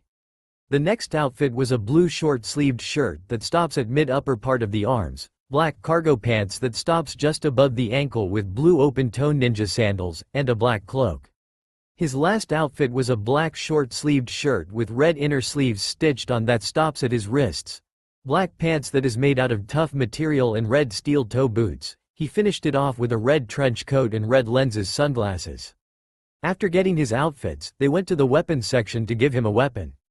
After looking around for some interesting weapons, Naruto spotted a couple of interesting weapons. The first was a katana. This katana is different from the other ones. The blade's length is 34 inches long, it is curved and it has an edge on top of the blade and grooves that go throughout the blade. It had a standard black guard, the handle was 12 inches long and was black nylon wrapped in red along with the scabbard wrapped in gray nylon. It's Saya's first katana in Blood Plus. Naruto went to grab it but he was too short, so Hiruzen grabbed it for him. Thanks Gigi, Naruto said. Dante raised an eyebrow at Naruto's pick and decided to walk over to the counter only to find out Naruto has been staring at another weapon. Naruto raised an eyebrow at the weapon he'd been staring at. The weapon was a white glove with many seals on the glove. If you don't know what this is, then I don't know what to say to you. So I see that you're interested in the glove. Dante said. How can a glove be a weapon? Naruto questioned. Hiruzen was thinking about the same thing along with Ayane and the mysterious person. Dante smirked at Naruto and grabbed the glove and asked them to follow him into the backyard. Once they are in the backyard, Dante began to explain. You see, I created this not that long ago. I got this idea from reading this manga called Full Metal Alchemist. By putting seals around the glove, I could make explosions happen by snapping my fingers. All I have to do is add chakra into the glove and direct the explosion to where you want it and how big you want it. Like this, Dante said as he snapped his fingers and an explosion happened. Naruto was surprised at the explosion and looked over to Hiruzen. Can I get it? Naruto asked Hiruzen, giving him the puppy dog eyes. Must resist it. Must resist it. Sigh, damn it. Hiruzen thought as he nodded his head in approval. Naruto shouted in glee and hugged Hiruzen. Thank you, Gigi. You rock, Naruto said. Hiruzen chuckled. You're welcome, Naruto-kun, Hiruzen said. As they walk over to the counter, Dante put everything on the counter, the 3 copies of each outfit and the sword and a suitcase full of the glove. Hiruzen raised an eyebrow at this. The glove can rip apart easily or become soaked in the rain and won't work, so I'm giving you a case full of them. Oh, and before I forget, the sword is the strongest sword in the store but also the weirdest. If you put your blood into the groove by cutting your thumb on the top edge of the sword, your blood will sharpen the blade to the point that it can cut through anything without a problem, Dante said. Naruto and Hiruzen nodded. Okay, you total is 225,895 ryo. Dante said, causing Hiruzen to grumble about the high bill as he paid him. Thank you. Please come again, Dante said while smiling. As Hiruzen and Naruto walked out of the store, they walked towards the shopping district where Ichiraku's ramen shop was located. As they walked, some of the villagers smiled and waved at him while some were looking at him strangely. On the outside, Naruto was smiling and waving back at them, but on the inside Naruto was seething. Damn civilians. Acting all happy like they don't abuse me. They don't even know that it's me that they're smiling and waving at. Naruto thought angrily. Naruto and Hiruzen turned the corner and continued to walk until they stop at a stand that read, Ichiraku's Ramen. Naruto's stomach starts to growl and his mouth starts to water from the heavenly scent called ramen. Ah, the food of the gods. The old man knows how to cheer me up, Naruto thought as he quickly sat where his favorite stool is at. Welcome to Ichiraku's, what can I get you? Tucci said. Tucci is a middle-aged civilian that owns the ramen shop and acts as one of the chiefs. He is a jovial person and smiles often, especially if his #1 customer Naruto would appear and eat at his stand. Hey Tucci OG, can I have the usual? Naruto asked. Tucci looked at Naruto puzzled. I never seen you around here before, Tucci said. Naruto looks up at Tucci like he grown a second head. What do you mean you don't know me? I show up here practically every day, Naruto said. Tucci just looked at him. Naruto-kun, your appearance has changed. He's used to seeing blonde hair and blue eyes instead of red hair and black eyes. Ayane said. Oh, thanks Ayane-chan, I really didn't think about it like that, Naruto thought. Hiruzen chuckled when he seen Naruto's face morphed into one of recognition of why Tucci doesn't seem to recognize him. It's me, Naruto Uzumaki, Naruto said. Tucci was about to grab his pot full of hot water to splash it on him when he looked at his face and saw the ever-recognizable whisker marks on his cheeks. Tucci's eyes grew wide in shock. Tucci then looked at Hiruzen for confirmation, to which he nodded. Naruto? Wow, you look. Tucci couldn't even finish his sentence.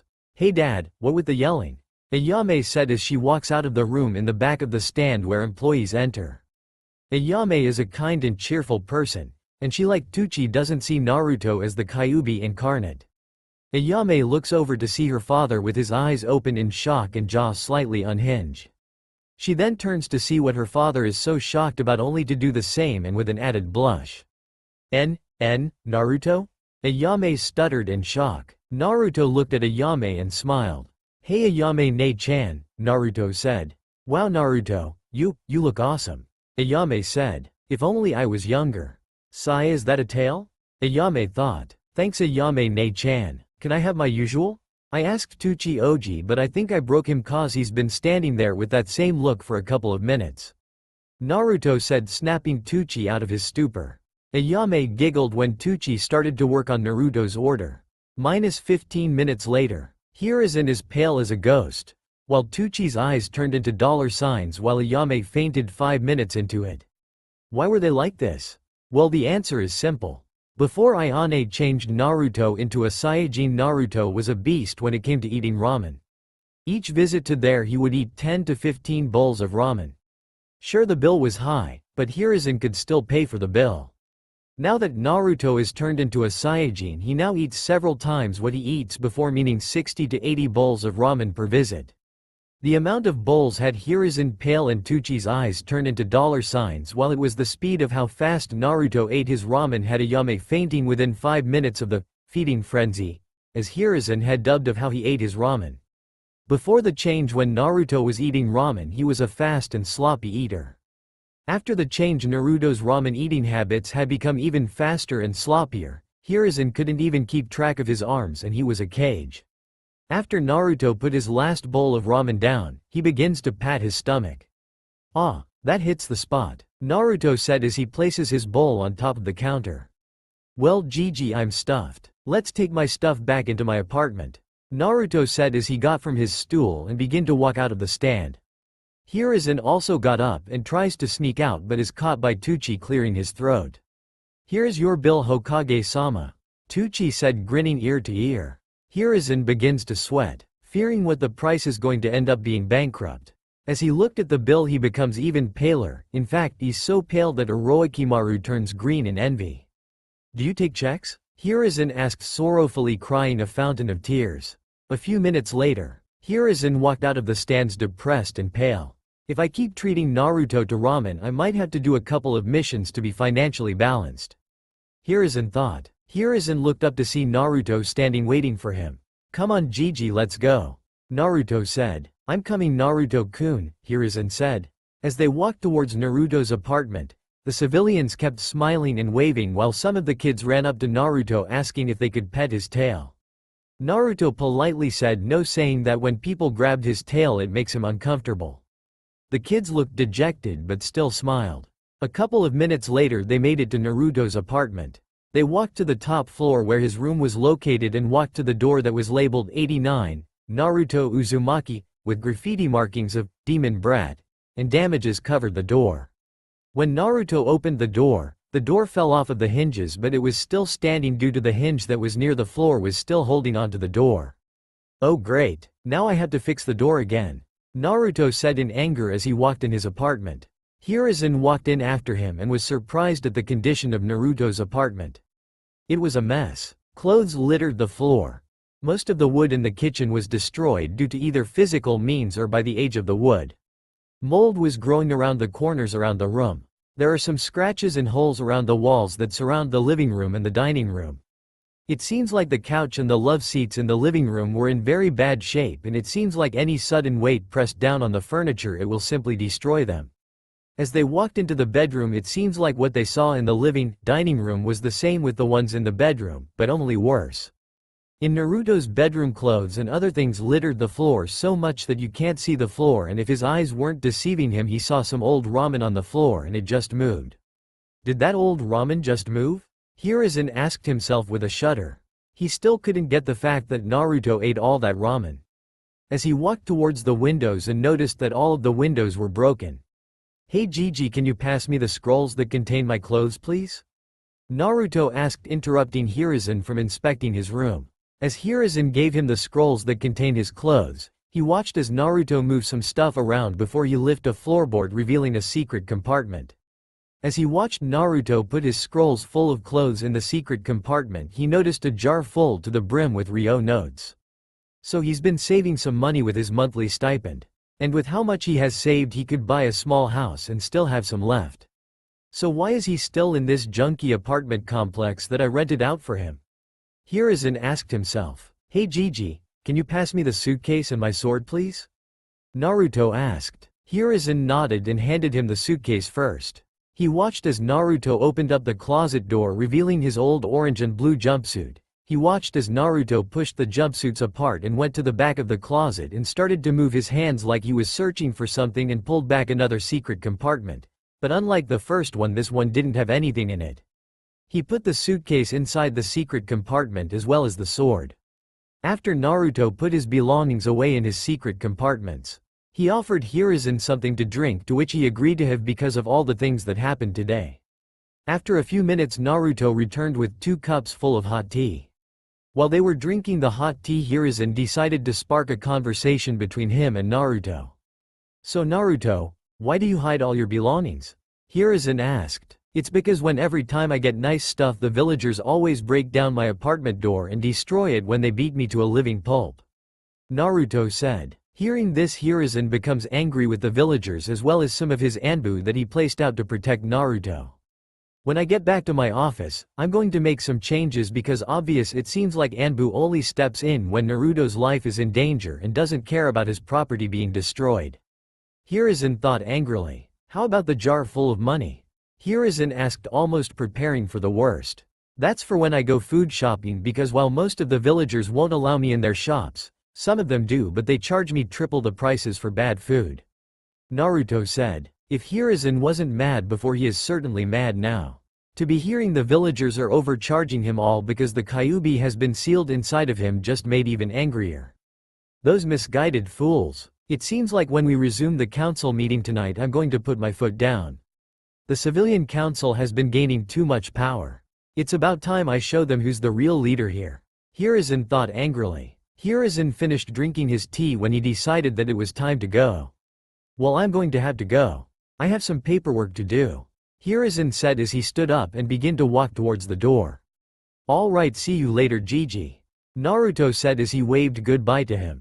Naruto watched as Hiruzen walked out of the apartment building. "Okay, now that Gigi is gone, I can now focus on who is this mysterious person in my head," Naruto thought. Naruto sat in lotus position and closed his eyes. "Hey Ayane, how'd I enter my mindscape?" Naruto thought. "All you need to do is think about me and you should appear here," Ayane said. "Oh, thanks Ayane-chan," Naruto thought. Naruto closed his eyes for a few minutes and then opened them to find out that he had successfully went into his mindscape. Inside Naruto's mindscape, as Naruto opened his eyes, he found out that he was staring into Ayane's chest. Naruto blushed at being so close. Ayane chuckled at seeing Naruto blush. Before things could go any farther, Ayane cleared her throat. "Not that I don't mind you looking at my chest, but we have other matters to attend to, Naruto-kun," Ayane said. Naruto nodded. "Now that I'm here, can you please show yourself?" Naruto asked the mysterious person. Fine," the mysterious person said as he walked out of the shadows. The mysterious man was short, standing at an average height of 5 inches 6. He is very muscular, and seems to have a permanent scowl on his face. He has black widow's peak hair and black eyes. He wear a blue leotard and white boots. "Who are you in my head?" Naruto asked. The person crossed his arms over his chest and spoke. "My name is Vegeta. The reason for being in your head is because of King Yema and the Supreme Kai," the person revealed as Vegeta said. Ayane widened her eyes in shock. The great King Yema and the Supreme Kai were names that were lost ages ago. If she didn't hear it from Goku and her father, then she would never believed it. "The great King Yema, the Supreme Kai?" Naruto asked. The great King Yema is the overseer of souls and judges them if they go to heaven or HFIL. Ayane said. HFIL? Naruto questioned. Home for infinite losers, Ayane said. Oh, Naruto said. Anyway, the Supreme Kai is the one who rules over the universe, Ayane said. Naruto nodded his head in understanding. Why would King Yema and the Supreme Kai send you here? Ayane asked. It's because they wanted Kakarot to train him, but he went out of his way to become a Biju, so they sent me here to train him. Vegeta said. So you're here to train me? Naruto asked. Yes, and since you have some of my DNA inside of you, I will be teaching you my moves as well as Kakarot's. Vegeta said. Cool, can we start now? Naruto asked excitedly. No, we will start tomorrow. Vegeta said. Why? There's enough time for us to start training now. Naruto whined. Because your body is not finished transforming yet. Vegeta said. I thought it was over already. Naruto said. The most painful of the transformation is over, but it's not done yet. Vegeta said. Then how long is it going to take for the transformation to finish? Naruto asked. It should be done by tomorrow morning. Also you will be experiencing some immediate changes when you wake up. Vegeta said. Like what changes? Naruto asked. Well, the first thing you will experience is an attitude change. Vegeta said. Attitude change? Naruto said. Vegeta nodded and decided to explain. Since you is a full-blooded Saiyajin, you will have an attitude that will match it. Vegeta said. Naruto nodded his head. He didn't really understand why his attitude would change, but he didn't press on. Second, you will immediately notice that your chakra will be nearly non-existent. Vegeta said. Both Naruto and Ayane is shocked at this revelation. What? Why is my chakra going to be removed? Naruto questioned. I didn't say that your chakra will be removed, I said it will be nearly non-existent. Your body can't naturally produce two different energies at the same time, especially if you already have the energy that is naturally produced as a Saiyajin. Your body will still produce chakra thanks to the spiritual energy, but it will produce at a very slow rate. So if you want to use chakra in abundance, then it has to come from a different source. Vegeta explained. So I could use Ayane-chan's chakra if I need to? Naruto asked. Yes you can, but I must warn you, if you use her chakra you might turn into a demon. Vegeta said. Why would he turn into a demon if you use my chakra? Ayane asked. It's because of your physical side of your chakra that produces demonic Kai. Since Saiyajin's DNA can adapt to use different kinds of Kai, using yours will most likely change him into a demon. And it seems like some demon Kai has already altered the transformation already. Vegeta said. What do you mean? What do you mean? Naruto and Ayane asked at the same time. A Saiyajin always has black hair and a brown tail, but you have red hair and a red tail. Vegeta said. So I've become a demon? Naruto asked. No, there wasn't enough demonic Kai left after the transformation for you to turn into a demon. Vegeta said. Oh, Naruto said. I might not be able to train you today, but could train your tail. Vegeta said. How could I train my tail? Naruto asked. Just use your sword that you have just gotten today and use it as weights. Just wrap your tail around it and lift it. Keep doing that until your tail get used to the weight. Vegeta explained. Naruto nodded. Well, I'm getting out of here cause I'm hungry. See you later Ayane-chan, Vegeta-san. Naruto said as he walked out of the area. A couple of seconds later Naruto comes back rubbing the back of his head sheepishly. Ayane-chan, how'd I get out of here? Naruto asked. Vegeta face palmed and started grumbling something about Kakarot. Ayane chuckled. All you have to do is think about returning to the real world and that should do it. Ayane said. Naruto nodded and waved. Thanks Ayane-chan, Naruto said as he faded from his mindscape. Outside of Naruto's mindscape, Naruto opened his eyes to reveal that he is back inside of his apartment. After Naruto jumped off his bed he went to his closet and opened his secret compartment to pull out his sword. Vegeta-san said that I should train my tail so when people grab it I won't go weak in the knees. Naruto thought as he wrapped his tail around the sword and started to lift it. Gosh, this sword is heavier than I thought it was going to be. Naruto thought, struggling to lift the sword. With Hiruzen. Hiruzen is in his office doing his paperwork when he called Anbu. Yes Hokage-sama? One of Anbu said. Shark, I want you to get everyone that's on the council. It's about time when finish the council meeting we had last night. Hiruzen said. Hi Hokage-sama, Shark said as he disappeared. Starting right now, things are going to change either they like it or not. Hiruzen thought. A couple of seconds later Shark appeared and bowed. The council has been assembled Hokage-sama. Shark said. Thank you Shark, Hiruzen said as he stood up and walked out of his office. As Hiruzen walked towards the council meeting room he sighed. Let's get this over with. Hiruzen thought as he pushed open the doors and walked in. The next day with Naruto. It was late in the morning when Naruto woke up. He trained his until the late night when he decided to get something to eat and couldn't get the fact that no matter how many cups of processed ramen that he ate he still wasn't full. In fact he ate all of his ramen cups and he still wasn't full. It was until he learned from Vegeta that Saiyajins have fast metabolisms and have to eat about 20 times the amount of food that humans eat. And before Naruto could celebrate that he could eat more of his favorite food, Vegeta had shattered his happiness by saying, starting tomorrow you will not eat ramen. Eating ramen all the time is not healthy and it will leave you to be short. And no Saiyajin will not be short. Vegeta said. After he said that, Naruto was found on the floor in fetal position with a rain cloud over his head, muttering something about short people taking away the food of the gods. Which lead to Ayane to start laughing and Vegeta throwing a tantrum about how he is not short and thus causing Naruto to have a headache. After a short while, Naruto decided to get some sleep because he will start his training tomorrow. Naruto stretched his muscles for about a minute before walking to the bathroom to do his morning routine. After about 20 minutes later, Naruto walks out of the bathroom, nothing but a towel wrapped around him. After about another 5 minutes, Naruto walks out wearing one of his outfits that he got yesterday. Naruto then walked towards the kitchen looking for something to eat, only to realize, "What the fuck?" Naruto yelled out. Instead of having a non-stop amount of ramen packets stuffed in his pantry, there was nothing but healthy foods that mysteriously appeared replacing the ramen. As he looked around, he found a letter addressed with his name on it. "Brat, to show you what I mean about having no more ramen all the time, I took the liberty of taking over your body while you were sleeping and burned all of your ramen and replaced it with healthier foods and a cookbook for you to start learning how to cook your food. Sincerely, the Prince of all Saiyajins, Vegeta. P.S. Maybe next time you'll think about calling me short brat." After reading the letter, Naruto went into a shock-induced coma. After a couple of minutes of standing there and staring at the letter, reading it over multiple times to see if it was legit, Naruto finally broke down and started to cry a river of tears in sadness, mourning the death of the food of the gods. It's been 2 weeks since Naruto had gained the blood of the long-since-dead race, the Saiyajin.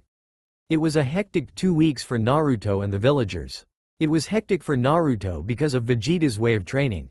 The way Vegeta trains Naruto is that he runs him into the ground, then when Naruto is tired he uses ramen as a motivator for him to keep going until he passes out from exhaustion. While most of his training had been nothing but physical training, Vegeta had also taught him some Kai control techniques and one of his moves called Gaelic Gun. Naruto had quickly grown to fear Vegeta when he was training him, and Vegeta had quickly known that Naruto was not a morning person. When Naruto wakes up, he acts like a grumpy child before it mellows out to being serious. Vegeta had tried numerously times to get rid of that quirk and failed. So Vegeta did the next best thing. Blame it on having Kakarot's DNA mixed in with his. When Vegeta was training Naruto, they always train away from the village after getting the okay from the old man, to which it took a lot of convincing for him to allow it. To Naruto, it was strange having to train miles away from the village. But then he knew why he had to when he first transformed into an Uzaru for the first time. Lucky Naruto wasn't near any villages when it happened. But one thing was for sure, he was glad that he decided to wear his orange jumpsuit that day. When Naruto wasn't training, he usually walks around the village, and he noticed that some of the villagers went back to glaring at him while some of them looked at him with indifference. He just ignored them whenever they glared at him. He didn't really care if they like him or not. When the civilian council found out that Naruto had gotten a makeover due to a new bloodline, they claimed that the Kyuubi had taken over the boy, and they demanded that they should kill it before it gains its strength back, which was immediately shot down by a huge dose of ki, killing intent, by the Sandaime Hokage and the Shinobi Council. After discussing the bits and pieces of what Naruto told him of the bloodline, he had bothered to not tell them the weakness of the bloodline because the civilian council would tell the villagers and the villagers would use it as a way to kill Naruto, and he wasn't going to take a chance. After that discussion, the elderly Hokage had told them about what Naruto and him talked about a couple of minutes before the council meeting, and after a speech of how he was disappointed with them. Of course, the civilian council denied that they did what they did to Naruto, but he just ignored their lies and told if that continues then their business will be shut down permanently and will be kicked off the civilian council. And with that he ended the council meeting, leaving the civilian council displeased. During the 2 weeks after the meeting, the villagers had tried to find ways to kill Naruto, but ended up disappearing due to the Sandaime Hokage fixing the Anbu that was supposed to protect Naruto and giving them the green light to kill any villagers that tried to harm Naruto. And threatened them that if Naruto get harmed by that villagers then he is going to kill them. After about 10 days of the villagers disappearing, they decided to give up on trying to kill Naruto. Which was good on the ANBU's morale because some of them had to kill their good friends and even family members just because they don't know when to let go of their hatred. Some of them retired from Anbu to become regular shinobi because they suffered mental trauma, and some had to see a psychiatrist. Right now Naruto is packing his things in a sealing scroll, thinking about what Jiraiya is going to be teaching him and what places will they be going to. As he was packing his clothes, there was a knock on the door. "Who there?" Naruto asked in a gruff voice. That was another thing that changed about Naruto. It was around midday on the day when the transformation was completed. When Naruto asked Vegeta why his voice changed, all Vegeta said was it was a voice that a Saiyajin warrior is proud of.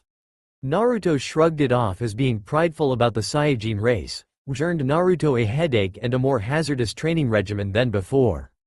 "It's me, Tenten," the person now revealed as Tenten said. Naruto walks towards the door and opens it. Tenten smiles and walks in. "Hey Tenten, what are you doing here?" Naruto asked. "What? I can't say goodbye to my friend before he leaves?" Tenten asked as she crossed her arms over her chest and pouted. "A friend? I barely know you for 2 weeks and you call me your friend?" Naruto asked. Tenten nodded. "Naruto, I am your friend. I like being around you as much as I can. Especially if you are not going to be here for 7 years. Tenten said as she hugged him. "It seems like she developed a crush on you, Naruto-kun," Ayane said. "It's impossible for Tenten to develop a crush on me. I've only known her for 2 weeks. Naruto said. "Oh, then explain how the Hyuga heiress hugged you while blushing up a storm." Ayane said. Flashback 5 days ago. Naruto just left Higarashi's weapon shop after purchasing some ankle and wrists weights and was on his way to his apartment when he heard someone crying. Naruto was about to ignore it thinking some child got lost and is searching for her parents when he heard someone laughing. He looked over there and saw a group of boys standing in a semi-circle surrounding the crying girl. "Hey, look at her eyes, they have no pupils." One of the boys yelled. "Hey, she looks like she's from the Hyuga clan." The second boy said. "Impossible. They don't have weaklings like her in the clan. Besides, they all have stick up their asses. There's no way she's from the Hyuga clan." The third boy said. The first boy snickered as he pushed her on the ground. "Hey, if you're really from the Hyuga clan then bow down to us." The second boy said. The little girl shook her head. The third boy got angry and kicked her. "Hey, don't hurt her." The first boy yelled out to his friend in surprise. "Shut up, Jake," he yelled back in anger. The newly discovered Jake flinched back at never seeing his friend this angry before. "Dave, calm down, man," the second boy said. Dave glared at the boy. Then looked back down at the girl. "You Hyugas think that you so high up that you think that you look down on us commoners," Dave said. The girl was still in pain from being kicked, shook her head. Dave glared harder at the girl and put his foot on her head and put some pressure on it. His two friends stared at him in shock and in fear for the girl's life. "Dave, stop that. You're hurting her," the second boy said. Dave then looked his friend in anger.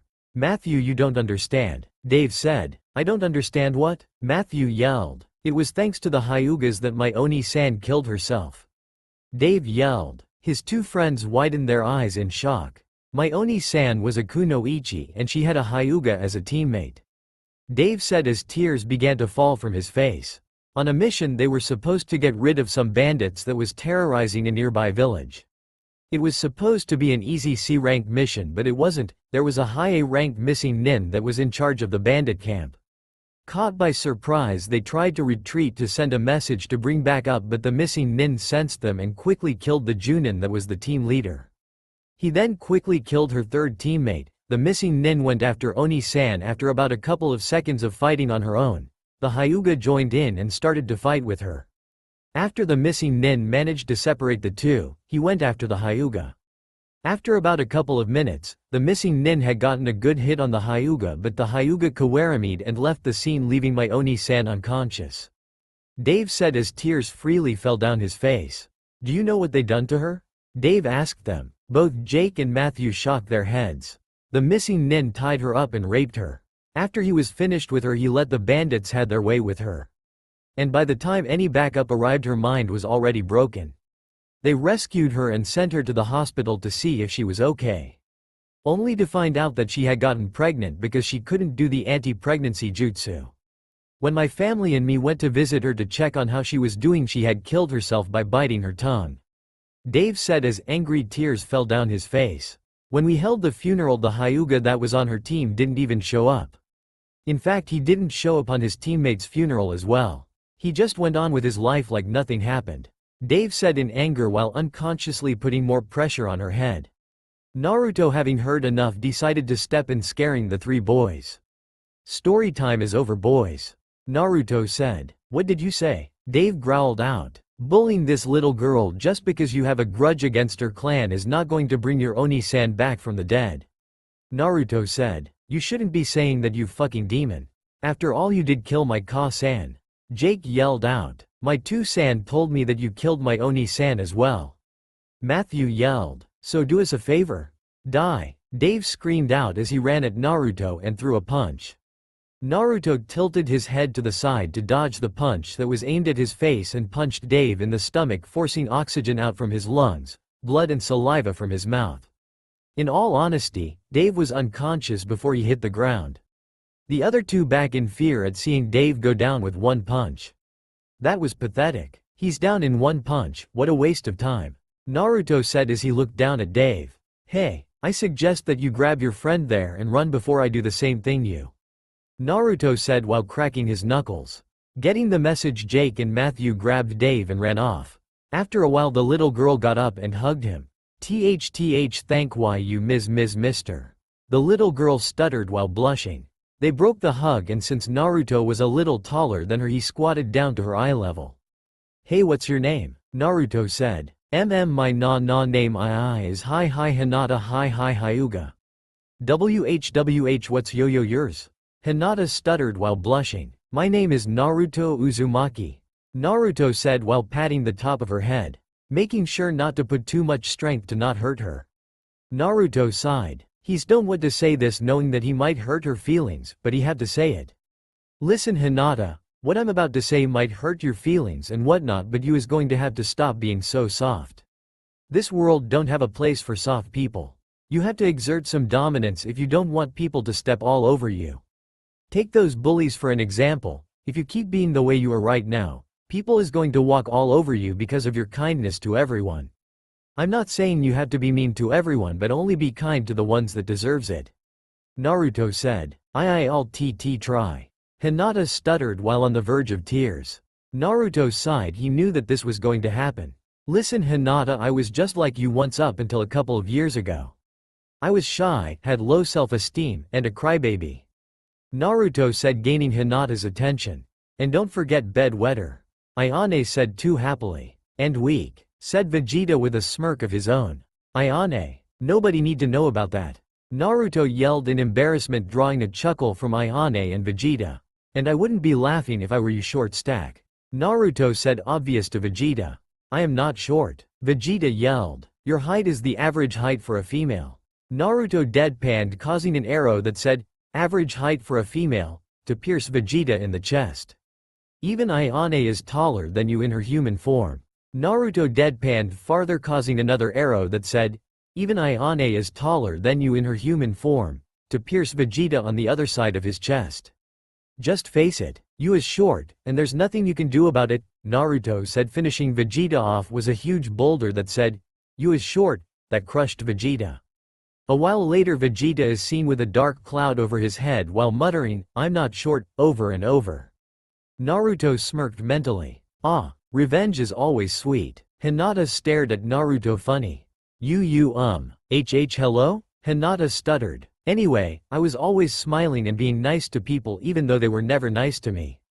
I was often bullied, beaten up to the point of almost dying, and spat on. Naruto said with a little anger appearing in his voice. Hinata was stunned. She didn't know that was the life of the person that just saved her from getting beat up.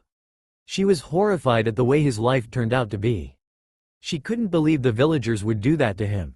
But before she could voice out her concerns, Naruto started to talk again. For years I cried myself to sleep asking myself, why do they hate me? Eventually I stopped caring about the villagers and only to care for myself since nobody else would. Naruto said. Hinata was in tears. She quickly grabbed Naruto and hugged him as she sobbed into his chest. Naruto patted her back. It's okay, Hinata. Naruto said. It's not okay. Hinata yelled, surprising Naruto and herself. What I mean is that you take all this pain and you don't cry. Hinata said as tears began to fall even harder. So I made up my mind. Since you stop crying for yourself, I'll cry for you.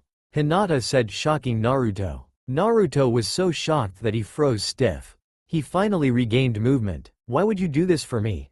You didn't even know me before today. Naruto said. It's because I can see the sadness, loneliness, and pain in your eyes. You try to hide it but you can't. Like my Ka-san said, your eyes are the window to your soul. And your soul wants to cry out in pain from the sadness and loneliness from your heart. Hinata said. Naruto frowned. I think she pities me. Naruto thought. How do you know this? Naruto asked. It's simple, we have the same eyes. Hinata said, causing Naruto to be confused. The same eyes? Naruto asked. Hinata nodded. My two-sama wants me to be a strong Hyuga, so he started to train me when I was 5. But I couldn't do the gentle fist correctly, so the Hyuga elders think I'm a failure and they try to make my little sister become the next heiress and put the curse mark on me, but my father always deny them. But I can always tell that he's disappointed with me, so I usually just stay in my room until I get called or I decided that I want to leave the compound. Hinata says in sadness. So he wants you to become a shinobi? Naruto asked. Hinata nodded. Do you really want to become a shinobi? Naruto asked. Hinata nodded again. I want to become a shinobi to make Two-san proud of me. She said. Well, all you have to do is become strong. Naruto said. Hinata nodded and smiled. Hinata-sama? Where are you? A Hyuga said. Hinata turned her head to look at the person who called her. Ko-san over here. Hinata called out. Hinata turned her head back to Naruto only to realize that he disappeared. Hinata-sama, why'd you disappear like that? You could have gotten seriously injured. Ko, her bodyguard yelled as he grabbed her hand and dragged her away from the area. It was later that week that Hinata decided to become strong to make her father and Naruto proud. Flashback over. She's very shy, and I saved her from a bunch of bullies. Naruto said. Hey Naruto, are you listening to me? Tenten yelled, snapping him away from his conversation with Ayane. Sorry about that, Tenten. I was thinking about something. Naruto said. What was you thinking about, Naruto? Tenten asked. Oh, nothing much, just thinking about what Jiraiya is going to teach me throughout the 7 years that we will be gone from the village. Naruto said as he grabbed his sword and put it on his hip. Tenten nodded. Since you have only about a couple of hours left before you have to leave, how about me and you go to the park? Tenten asked. I don't know about going to the park. I was thinking that we pull of a huge prank before we leave. Naruto said. Tenten grinned. -2 hours later. Naruto and Tenten laughed as they ran away from Genin-ranked shinobi and some shopkeepers. The Chunin and Junin-ranked shinobi gave up when they saw whom they were chasing. What's the point of chasing someone who you can't catch, was the thought of many Chunins and Junins. What was so bad that Naruto and Tenten were being chased by shinobi? Well, a time-release storage seals filled with balloons filled with hot pink-colored paint attached on the roof of every gate check-in station and detonated at the same time can do that. As well as throwing them at civilian-owned stores can get the store owners to chase after you. After about 10 minutes, Naruto and Tenten finally shakes them off of their trail only to be cut off by Anbu. Uzumaki Naruto. You is wanted by the Hokage. The Anbu member said. Naruto nodded and turned to Tenten. Well, it's about time for me to leave. See you in 7 years, Tenten.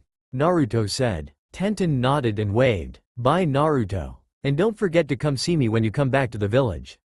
Tenten said as she watched the Anbu member and Naruto disappear. With Naruto and the Anbu member appeared inside the Hokage's office. Did you really had to pull a prank on your last day here? Hiruzen asked Naruto in an exasperated voice. Naruto smirked. Come on, Gigi, you know I had to pull a prank on my last day here. I wouldn't be the prankster king from hell if I didn't. Naruto said. Hiruzen sighed. I'm getting too old for this shit. Thanks to Naruto's harmless prank, I'm going to be buried in paperwork and won't have time to read Icha violence. If only there was a way to defeat paperwork. Damn you, Naruto. Hiruzen thought bitterly. Naruto, you know that you're not making my job any easier. Hiruzen said. The Hokage's job is never easy, nor will it ever be. And you already know that, Gigi. Naruto said. Hiruzen nodded. And that's why when you get stronger I'll dump this job on you. Let's see how you handle all this paperwork. Hiruzen thought as he chuckled evilly, scaring Naruto a little. Just then Jiraiya jumped through the open window. Hey old man, is the brat ready?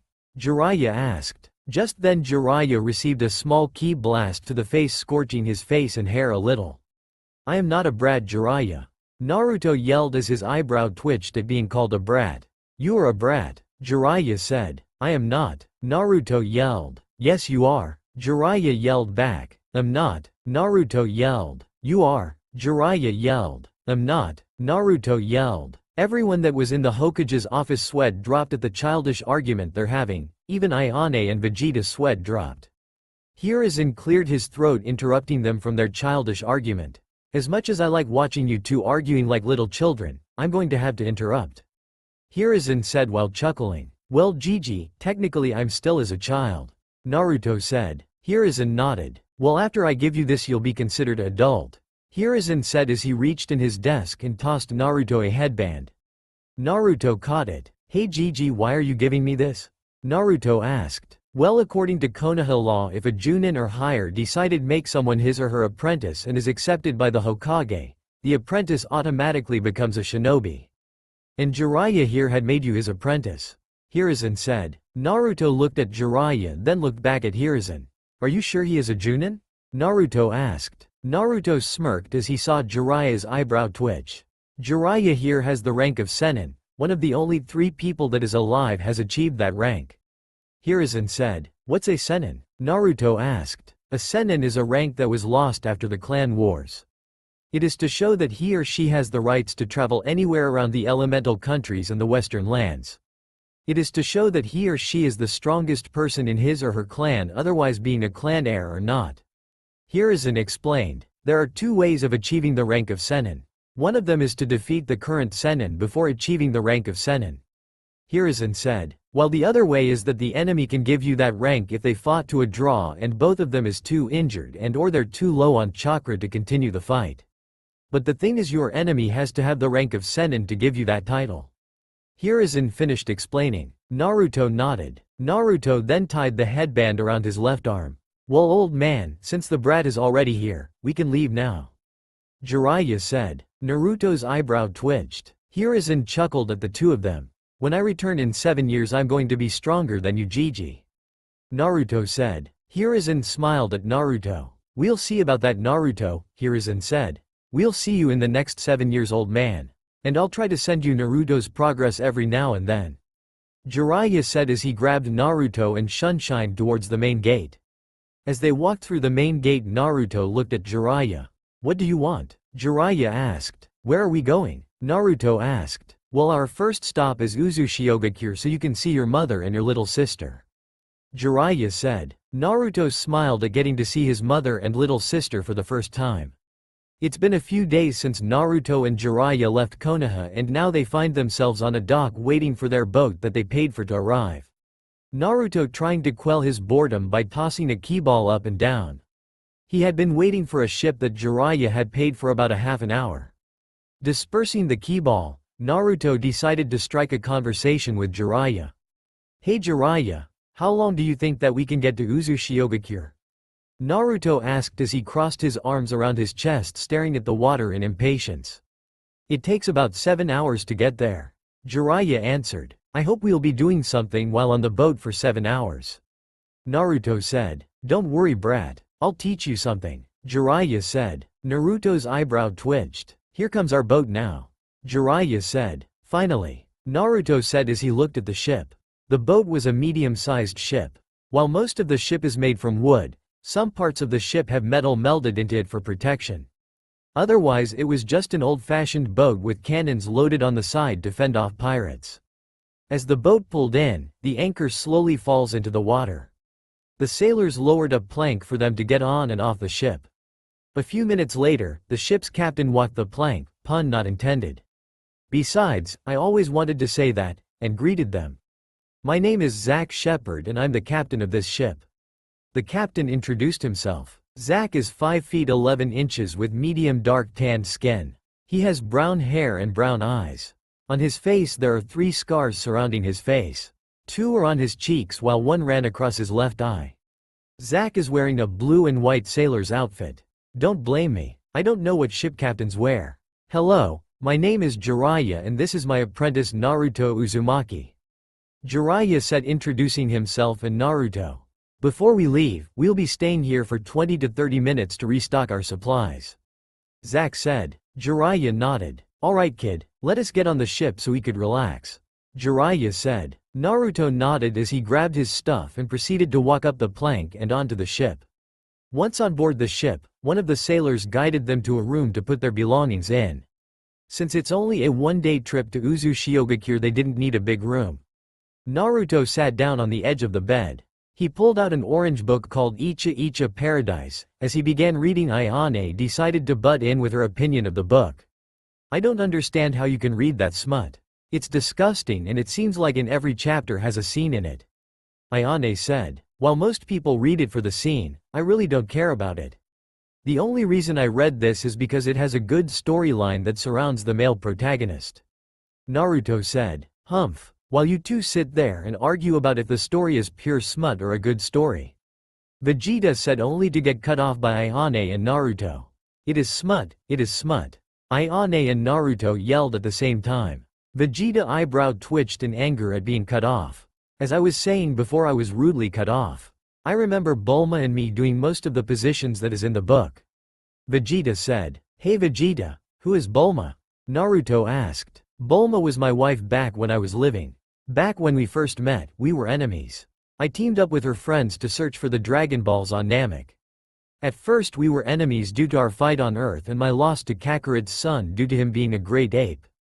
I managed to escape the planet using my space pod, but not before one of Kakarot's friend tried to kill me, only to be spared by Kakarot calling off his friend. After I got healed from a nearby space station, I went to Namek to search for the Dragon Balls there, since the ones on Earth were unusable due to the person overlooking Earth died. From there I proceeded to collect the Dragon Balls, not knowing Kakarot's son and friends landed on Namek with the same agenda as me. We ran into each other when we were flying past each other with a Dragon Ball in our hands. At first I was angry and I wanted to kill them, but I was busy at the time and decided to let them go. After I hid the Dragon Ball, I decided to confront them and tell them to hand over the Dragon Ball. When I first met her, I demanded her to tell me where the Dragon Ball was. She was so scared that she almost wet her pants. After I realized that it wasn't there, I quickly flew off to find them," Vegeta said. "I know that particular part was Bulma's nightmare, but I decided to make it real. So don't hate me." "What is a Dragon Ball?" Naruto asked. "A Dragon Ball is a magical object that if you collect all 7 of them, they will grant you any wish," Vegeta said, shocking both Ayane and Naruto. "That sounds like a lot of trouble. If someone that has bad intentions towards the Earth get their hands on them," Naruto said as he leaves that thread open for their imagination to take over, causing Ayane and Naruto to shudder and Vegeta to wince, which was noticed by Ayane. "Well, the good news is that the Dragon Balls are inactive due to the Earth's overseer put himself in a deep hibernation," Vegeta said. "Who is this overseer of Earth?" Naruto asked. "I'll tell you about that later on, but right now Jiraiya is calling you," Vegeta said. "Brat," Jiraiya yelled, only receiving a small ki blast as his answer. "OWW. What was that for?" Jiraiya asked. "I am not a brat. Until you stop calling me that, I will keep throwing ki blasts at you," Naruto said. "Whatever," Jiraiya said, shrugging off the pain like it was nothing. "So what do you want?" Naruto asked. "Come out to the front of the ship to start your training," Jiraiya said. Naruto nodded as he walked out of the room.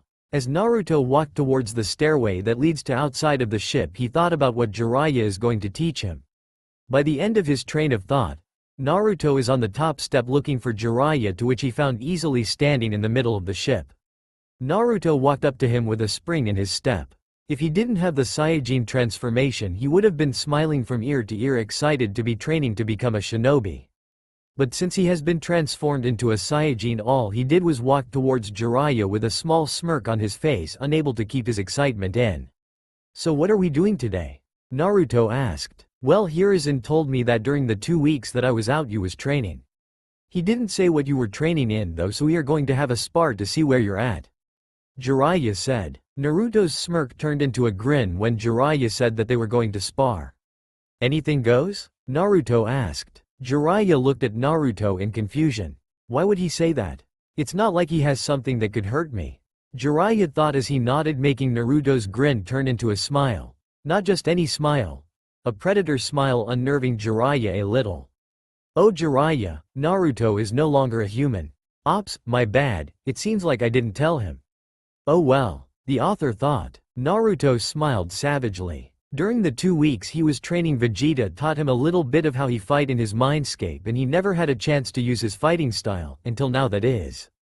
As Jiraiya got into a fighting stance, Naruto spread his legs and got into a slight crouch while his left hand is curled and is away from his body, while his right hand is curled and is located in front of his forehead. Just think of the stance when Vegeta fought Goku for the first time. Just what kind of stance is that? From the look of it, it's a defensive stance that relies on your opponent to attack first. There are a couple of huge holes that I could spot from that stance alone, but that is expected since he never fought anyone yet. Jiraiya thought. They stayed the way for a couple of minutes.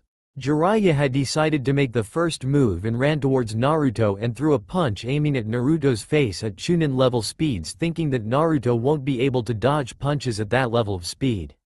Naruto surprised Jiraiya by not only dodging but also landing a punch on his stomach, leaving Jiraiya a bit breathless. Jiraiya quickly recovered and kneed Naruto in the chest, but that was blocked. Naruto did a leg sweep, but Jiraiya jumped backwards to dodge it. While Jiraiya was still in the air, Naruto jumped after him and threw a punch that was blocked, but due to them being in the air, the power of the punch made Jiraiya fall much faster. After landing, Jiraiya quickly rolled to the left, dodging Naruto's falling kick. Jiraiya quickly jumped back, giving him some space between him and Naruto. It seems like what Hiruzen-sensei said about him training for the 2 weeks that I was out getting information was right. I never would have expected him to be able to react at mid-Chunin level speed. His punching power is between mid and high Chunin, which is astounding for someone who only trained for 2 weeks. Jiraiya thought. Jiraiya decided that he should speed up before Naruto finds some way to defeat him. Now charging at Naruto with Chunin level speed, completely catching Naruto off guard, and punches Naruto in the face, causing Naruto to fly back because of the force of the punch added with the speed that Jiraiya was running, proving that Isaac Newton's law about force can hurt. But luckily Naruto straightened out before he crashed into the port side of the ship's railing. Naruto launched a couple of ki balls towards Jiraiya. Jiraiya dodged most of the ki balls, but the last 2 hit him and they exploded into smoke. As the smoke clears, Jiraiya's face was a little bloody and his clothes were lightly torched. Jiraiya looked at Naruto's last location only to find him missing. As Jiraiya begins to look around for Naruto, only to hear him yelling. "Gaelic gun, fire!" Naruto yelled from above Jiraiya. Jiraiya looked up to where he heard Naruto's yell from, only to find a purple laser shooting down on him like an 18-wheeler barreling downhill. The Gaelic gun hit and caused a small explosion. The area where the Gaelic gun hit was scorched, and a log was placed in the middle where Jiraiya once stood. Let the almighty log say amen. Jiraiya thought as he silently thanked the log for saving his life. The log is the religion for all shinobi and kunoichi. Since most shinobi uses the kawarimi, a shinobi named Hibiki Yuto created the religion. At first, most shinobi of his era had thought that he was crazy for making up that religion. But later, after his era had ended and in the beginning of the clan war era, everyone celebrated the holiday of when the log was created. Which was created on December 15th, they called it Log Day. It's on that day when all shinobi and kunoichi get together and thank the log for another year of life. In all villages, it's mandatory that if you want to become a shinobi you must convert yourself to the log. Now back to where we left off. Naruto cursed. While still in midair, he saw the captain walking up towards Jiraiya with an angry expression on his face. "Hey, what are you doing to my ship?" Zack yelled. Jiraiya turned around to see Zack steaming with anger. "What do you mean?" Jiraiya asked, clueless about the damages made by him and Naruto. "Why don't you take a look?" Zack said, pointing to the area to where Naruto and he were fighting. When Jiraiya looked around the area where they were fighting at, Jiraiya's eyes widened in shock. Holes and dents were scattered around the area that they fought at. There was a huge scorched area where Naruto's Gaelic gun hit. When Jiraiya looked to where Naruto was last located only to find him missing. "And where is your apprentice?" Zack asked. "I'm right here," Naruto said as he walked up from behind Jiraiya. "Thanks to you two, we will have to stay at Uzushio's dock for a couple of days, completely throwing us off schedule." Zack said. "We apologize for the damages done to the ship and we will pay for all of the damages." Jiraiya said. "I hope he knows that I don't have money." Naruto thought. "I already added the damages to your bill." Zack said. Jiraiya nodded as he watched Zack walk away. Now what are we going to do? Naruto asked. Jiraiya shrugged his shoulder as if he didn't know himself. -5.5 hours later. As the ship arrives at Uzu's docking bay, Naruto and Jiraiya is seen sealing their belongings in their scrolls and getting ready to depart the ship. Are you excited that you are finally going to see your mother and little sister? Jiraiya asked. Naruto smiled and nodded, though on the inside, Naruto was unsure if they were still related. Hey Ayane-chan, is Kushina still my mother? Naruto asked. Ayane sighed. When she made Naruto a full-blooded Saiyajin, she didn't know that Kushina was still alive. She knows that when she tells him Kushina is not his mother he is going to be devastated. But before she could tell him, Vegeta spoke up. Right now, whoever this Kushina is, she is not your mother. Vegeta said. Naruto is devastated. After all this time of not knowing who is his mother and father, who only to find out that having your DNA rearranged removes your biological parents. Ayane really wanted to come out of her seal and comfort Naruto. I'm sorry Naruto-kun. If I'd known that Kushina was alive I would have never offered you to become a Saiyajin. Ayane said. It's alright Ayane-chan. You didn't know. Naruto said in sadness. Vegeta cleared his throat. I wasn't finished talking before you go all melancholy on me. Now can I finish what I was about to say? Vegeta asked. Ayane glared at Vegeta in anger. He just crushed Naruto's happiness and that's not all he had to say. If I wasn't trapped inside of this cage I would kill him in the worst case I could think of. Ayane thought. Hearing silence, Vegeta took that as a sign to continue. As I said before, right now this Kushina is not your mother. Before I go farther in the explanation, let me tell you something that you or the rest of the world don't know. The Uzumaki clan has the blood of a Saiyajin family from long before the Clan Wars era.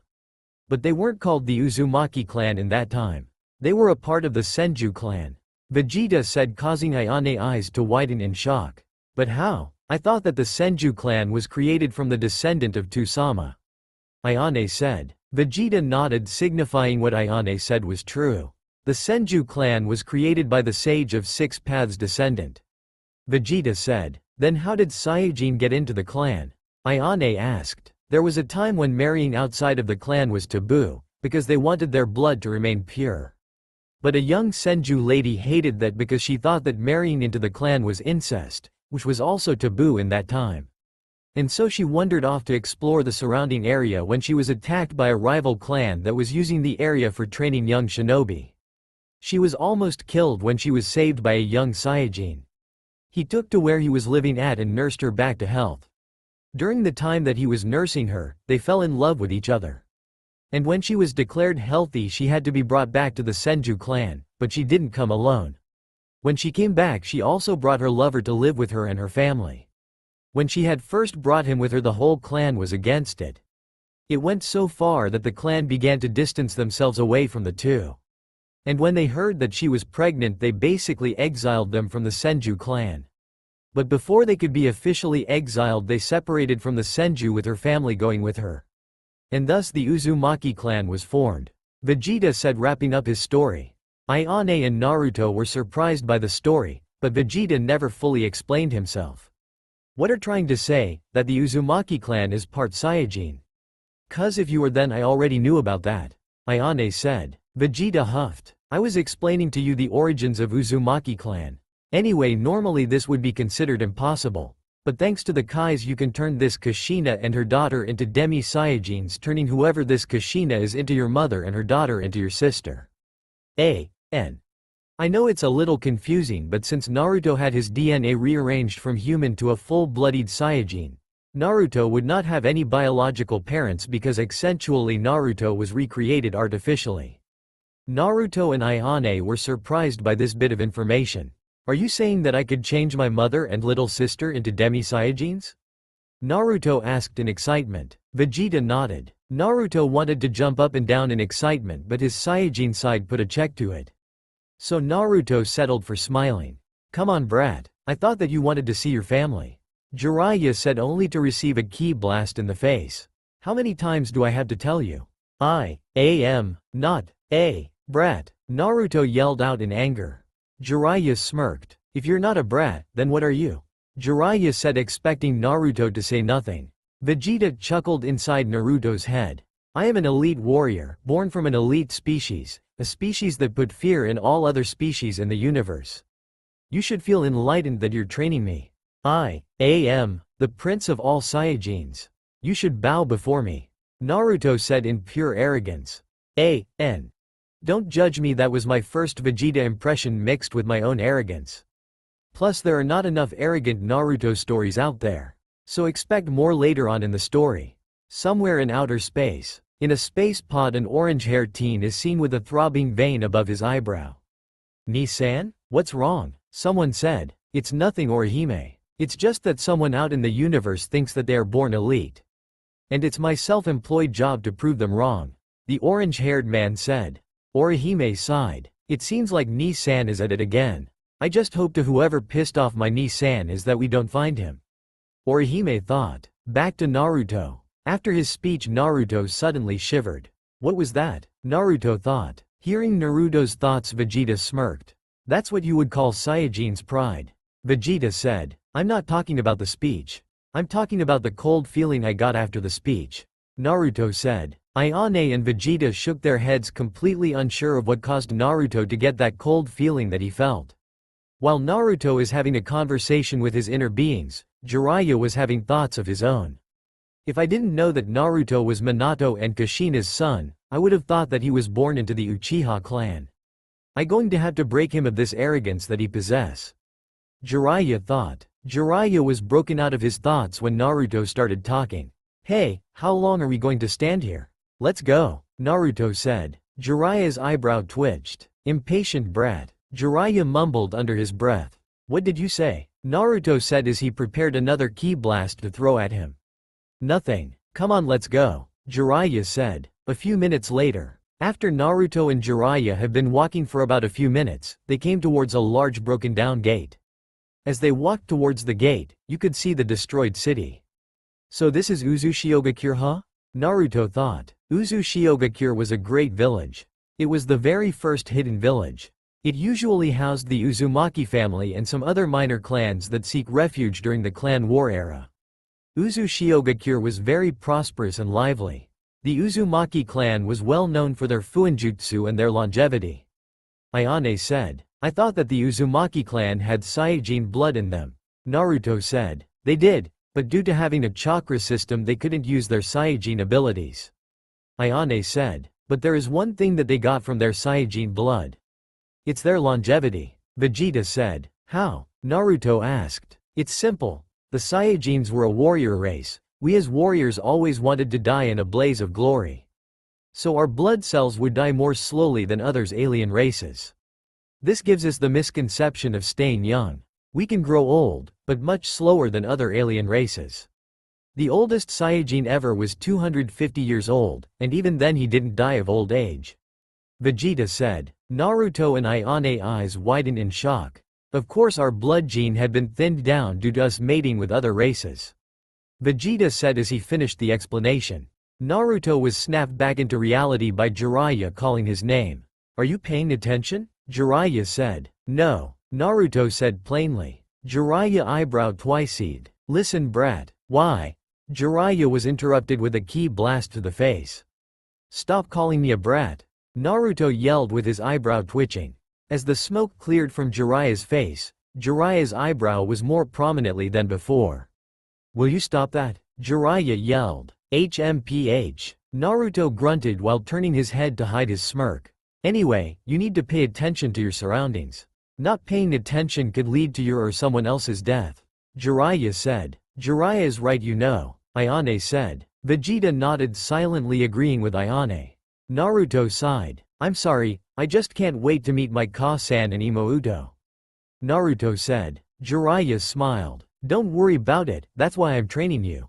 When I'm through with you, they won't even be able to touch you. Jiraiya said. Naruto smiled but quickly went back to a neutral expression. That's the first smile I've seen since we left Konoha. Jiraiya said. Come on brat, let's go meet your mother and sister. Jiraiya said, only to get a ki blast to the face. I am not a brat, you pervert. Naruto yelled. Why must you always do that? Don't you know you're hurting my handsome face? Now how am I going to get the ladies with this? Jiraiya yelled while pointing to his slightly burned and bloody face. Humph. Naruto grunted while smirking to show his amusement. Jiraiya's eyebrow twitched. He really need to get rid of that grunt. He's starting to sound like an Uchiha. Jiraiya thought. Come on, let's go. Jiraiya said as he began walking inside the village. Naruto nodded and followed him inside the village. That's all for now. If you enjoy, then please like, share and do comments.